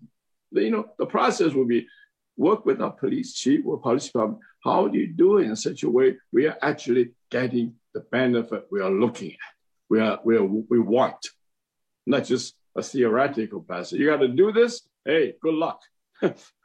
Devil is in the detail. I always said that, right? I hope you do that. So please answer that. And then I have another question for just a brief one I'll tell you what, I'm going to ask you, Michael. Please. Yeah. Michael, I'm going to ask you to answer that offline with Councilmember Lee. Okay. And go ahead and ask your second question. The second question is Brad. I agree. We need to have some more data on our community engagement, just to find. We would like to know, who are the people expressing their satisfaction or dissatisfaction, what areas they are interested in, so on. So that'd be useful to us. So I want to support that request. Thank you. That's it. Okay. Great. Well, thank you, everybody, and thank you. Michael, Julie, Perry, Samara. Did I get everybody? For all your good work and for the presentation and discussion tonight. Really appreciate it. Looking forward to see where we go with this. Okay, we've got one more study session item. Mr. Miyake, would you like to introduce? Are you muted? You're muted, Brad. Brad, I can't hear you. Ooh. There you are. There we go. Sorry. I apologize for that, Mayor and Council members. This next item is, this is where the staff will be presenting, you heard about this in their oral communication, a revised development agreement for the Crossroads multifamily project. This revised agreement comes at the direction the council gave to staff back in the January 25th study session where we're taking this matter up. And per the council's direction, the agreement now includes an affordable housing enhanced public benefit. This evening, staff is seeking council direction to prepare the development agreement as well as set it up for public hearing and final approval. So joining us this evening is Mike Brennan, Development Service Director, as well as Trisna Tanis, consulting attorney. With that, I'm going to go ahead and turn it over to Michael. Thank you, Mr. Miyake. Good evening again. I'm Mayor Robinson, council member, or Deputy Mayor Newhouse, and council members. So seeing the late hour, we'll try to move quickly through the presentation materials this evening and get to any questions that council may have on this. On the Crossroads area in what's called Planning District E requires a development agreement for multifamily housing developments. On January 25th, we presented the initial draft of that development agreement for the Terranomics multifamily housing project located on the Crossroads Shopping Center property. And in that presentation, we described how the public benefits required in the comprehensive plan for the development agreement were accomplished, including open space, connectivity to the park, and pedestrian connectivity. During the 25th council discussion, the council also recognized this as an opportunity to add affordable housing to the project and to the neighborhood, and asked staff to work with the property owner, Terranomics Crossroads, and the developer to accomplish affordable housing within the project. You heard from a couple of members of Terranomics this evening. They were paying close attention to the council's discussion, and we worked closely with them in a negotiation and collaboration, really, to accomplish the multifamily element within this project. As Mr. Miyake mentioned at the end of the presentation this evening, we will be asking the council for direction to prepare the final development agreement for a public hearing and final action at a later date. But for a little bit more information on the project and the development agreement, I will hand it over to Trisna Tanis. Also want to note that Assistant City Attorney Matt McFarland is also joining us here this evening for this topic. Trisna. Thank you, Mike. Good evening again, Mayor, Deputy Mayor, Council members, and those attending tonight. For staff's presentation, we will begin by briefly explaining the Crossroads Multifamily Project, recalling the original draft agreement that Council was introduced to and considered in the first study session. We'll recap the direction that we were given at that study session, explain the revisions that would include affordable housing units in the draft development agreement that is now before you. We'll talk about the required public hearings and then explain the public process and next steps. Lastly, recalling again the direction that is being asked from Council tonight. Just a quick recap, the Crossroads Multifamily Project is located on 15600 Northeast 8th. This is just north of the existing Michael's store and south of Stone Gardens in the Crossroads Mall, which is currently improved as a surface parking lot. We are processing an application for design review for this project. It's a 6-story mixed-use development comprising of 224 residential units, 14,000 square foot or so of ground level retail space, and a parking garage with 253 parking stalls. So the project site, as you know, is in Crossroads Planning District E, which requires a council-approved development agreement, as otherwise multifamily development would not be allowed on this site. Additionally, a couple of comprehensive plan policies that I want to mention, which are at play here. First, Crossroads 79 requires multifamily developments to be high quality, to avoid conflict with commercial uses, also complementary to both commercial and residential uses, and to provide certain public benefits, which is also illustrated in this figure on the left side of the screen. As you can barely tell from this figure, but there is it does show connection to Crossroads Community Center and the park next door, as well as an open space opportunity area and other pedestrian improvements. Correspondingly, Crossroads 81 lists those public benefits of pedestrian connections, open space, and other activity areas to support site residents as well as visitors and users of the spaces here. As you may recall from our presentation in the first study session, this project does in fact provide for those public benefits, a park interface area to connect Crossroads Park, an open space opportunity area, a mid-block connector or urban trail, as well as pedestrian improvements.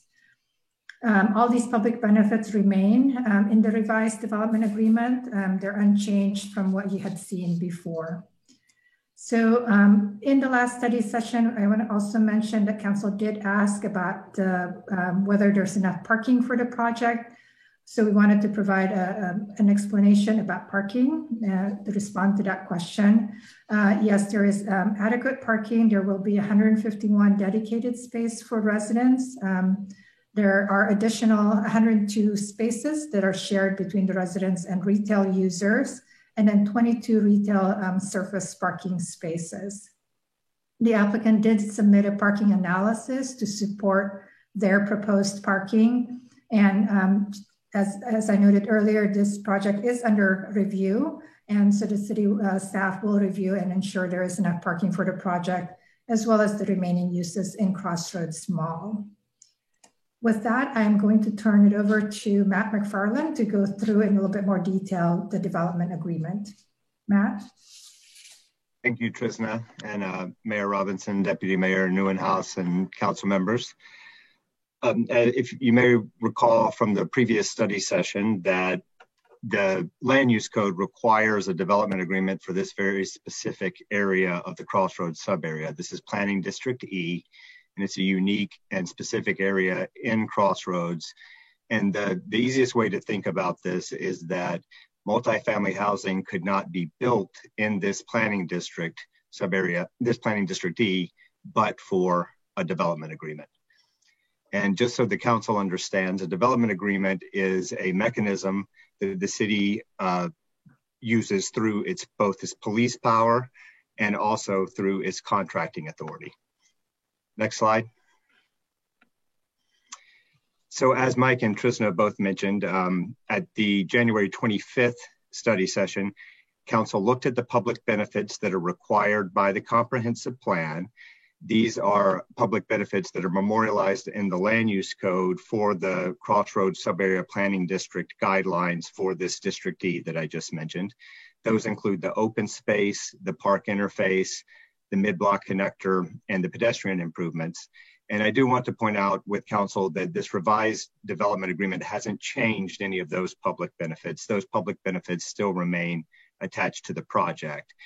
What has changed is, per council's direction, the Development Services Department and the City Attorney's Office, we went back and we negotiated further with the applicant to try to include the affordable housing component, which we referred to in the development agreement as an enhanced public benefit.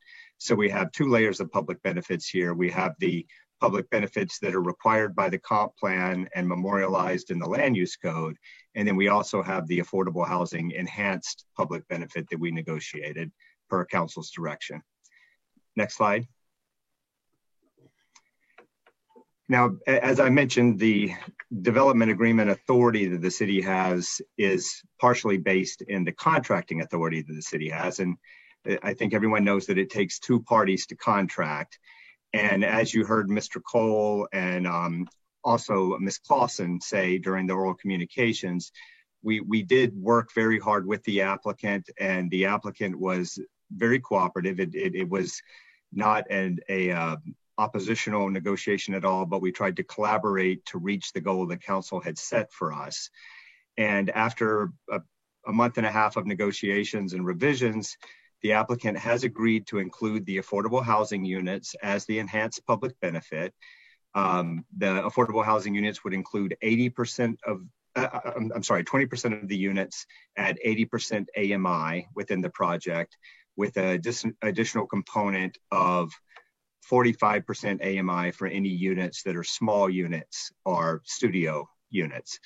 And in exchange, or as consideration in the contract negotiations for the applicant, including the affordable housing units, the city would agree to include the project site in the city's MFTE program. Next slide. So as a legal requirement, there are two separate but parallel public hearings that the city would require to in order to move forward with finalizing the development agreement and also including the project site in the MFTE program. The idea would be that if council directs staff to finalize the development agreement and to also, as consideration, include the project site in the MFTE program, then we could have both of those public hearings at the same council meeting at a later date. We don't have a date yet. We wanted to wait on the council direction before we got ahead of ourselves. And we wanted to make sure that council had a chance to review the negotiations and was okay with the affordable housing component and the MFTE component. So I think the best way to think about this is the development agreement state statute requires a public hearing for the development agreement. The MFTE enabling statute also requires a public hearing to add the project site, as does city code, to add the project site into the MFTE program. There's a procedural matter of council having a resolution of its intention to set the public hearing to provide notice to the public. But if council does decide to go forward with finalizing the development agreement and the MFTE component, then we could certainly bring back the resolution to set the public hearing on consent calendar. It wouldn't require another study session. Next slide. So this is the public process that we've undertaken thus far, kind of culminating in this second study session with the amended and revised development agreement per council's direction. As I mentioned, we would like to come back if council believes that the development agreement has captured the previous direction, then we would come back with a finalized development agreement consistent with attachment B that we provided in the agenda materials. And we would also set the 2 public hearings on the same city council date. Next slide. So once again, the direction that we're looking for here is for council to direct staff to prepare the development agreement for the public hearing, as well as the additional public hearing, which would include the project in the MFTE program. And we would bring those back at a future meeting. Thank you.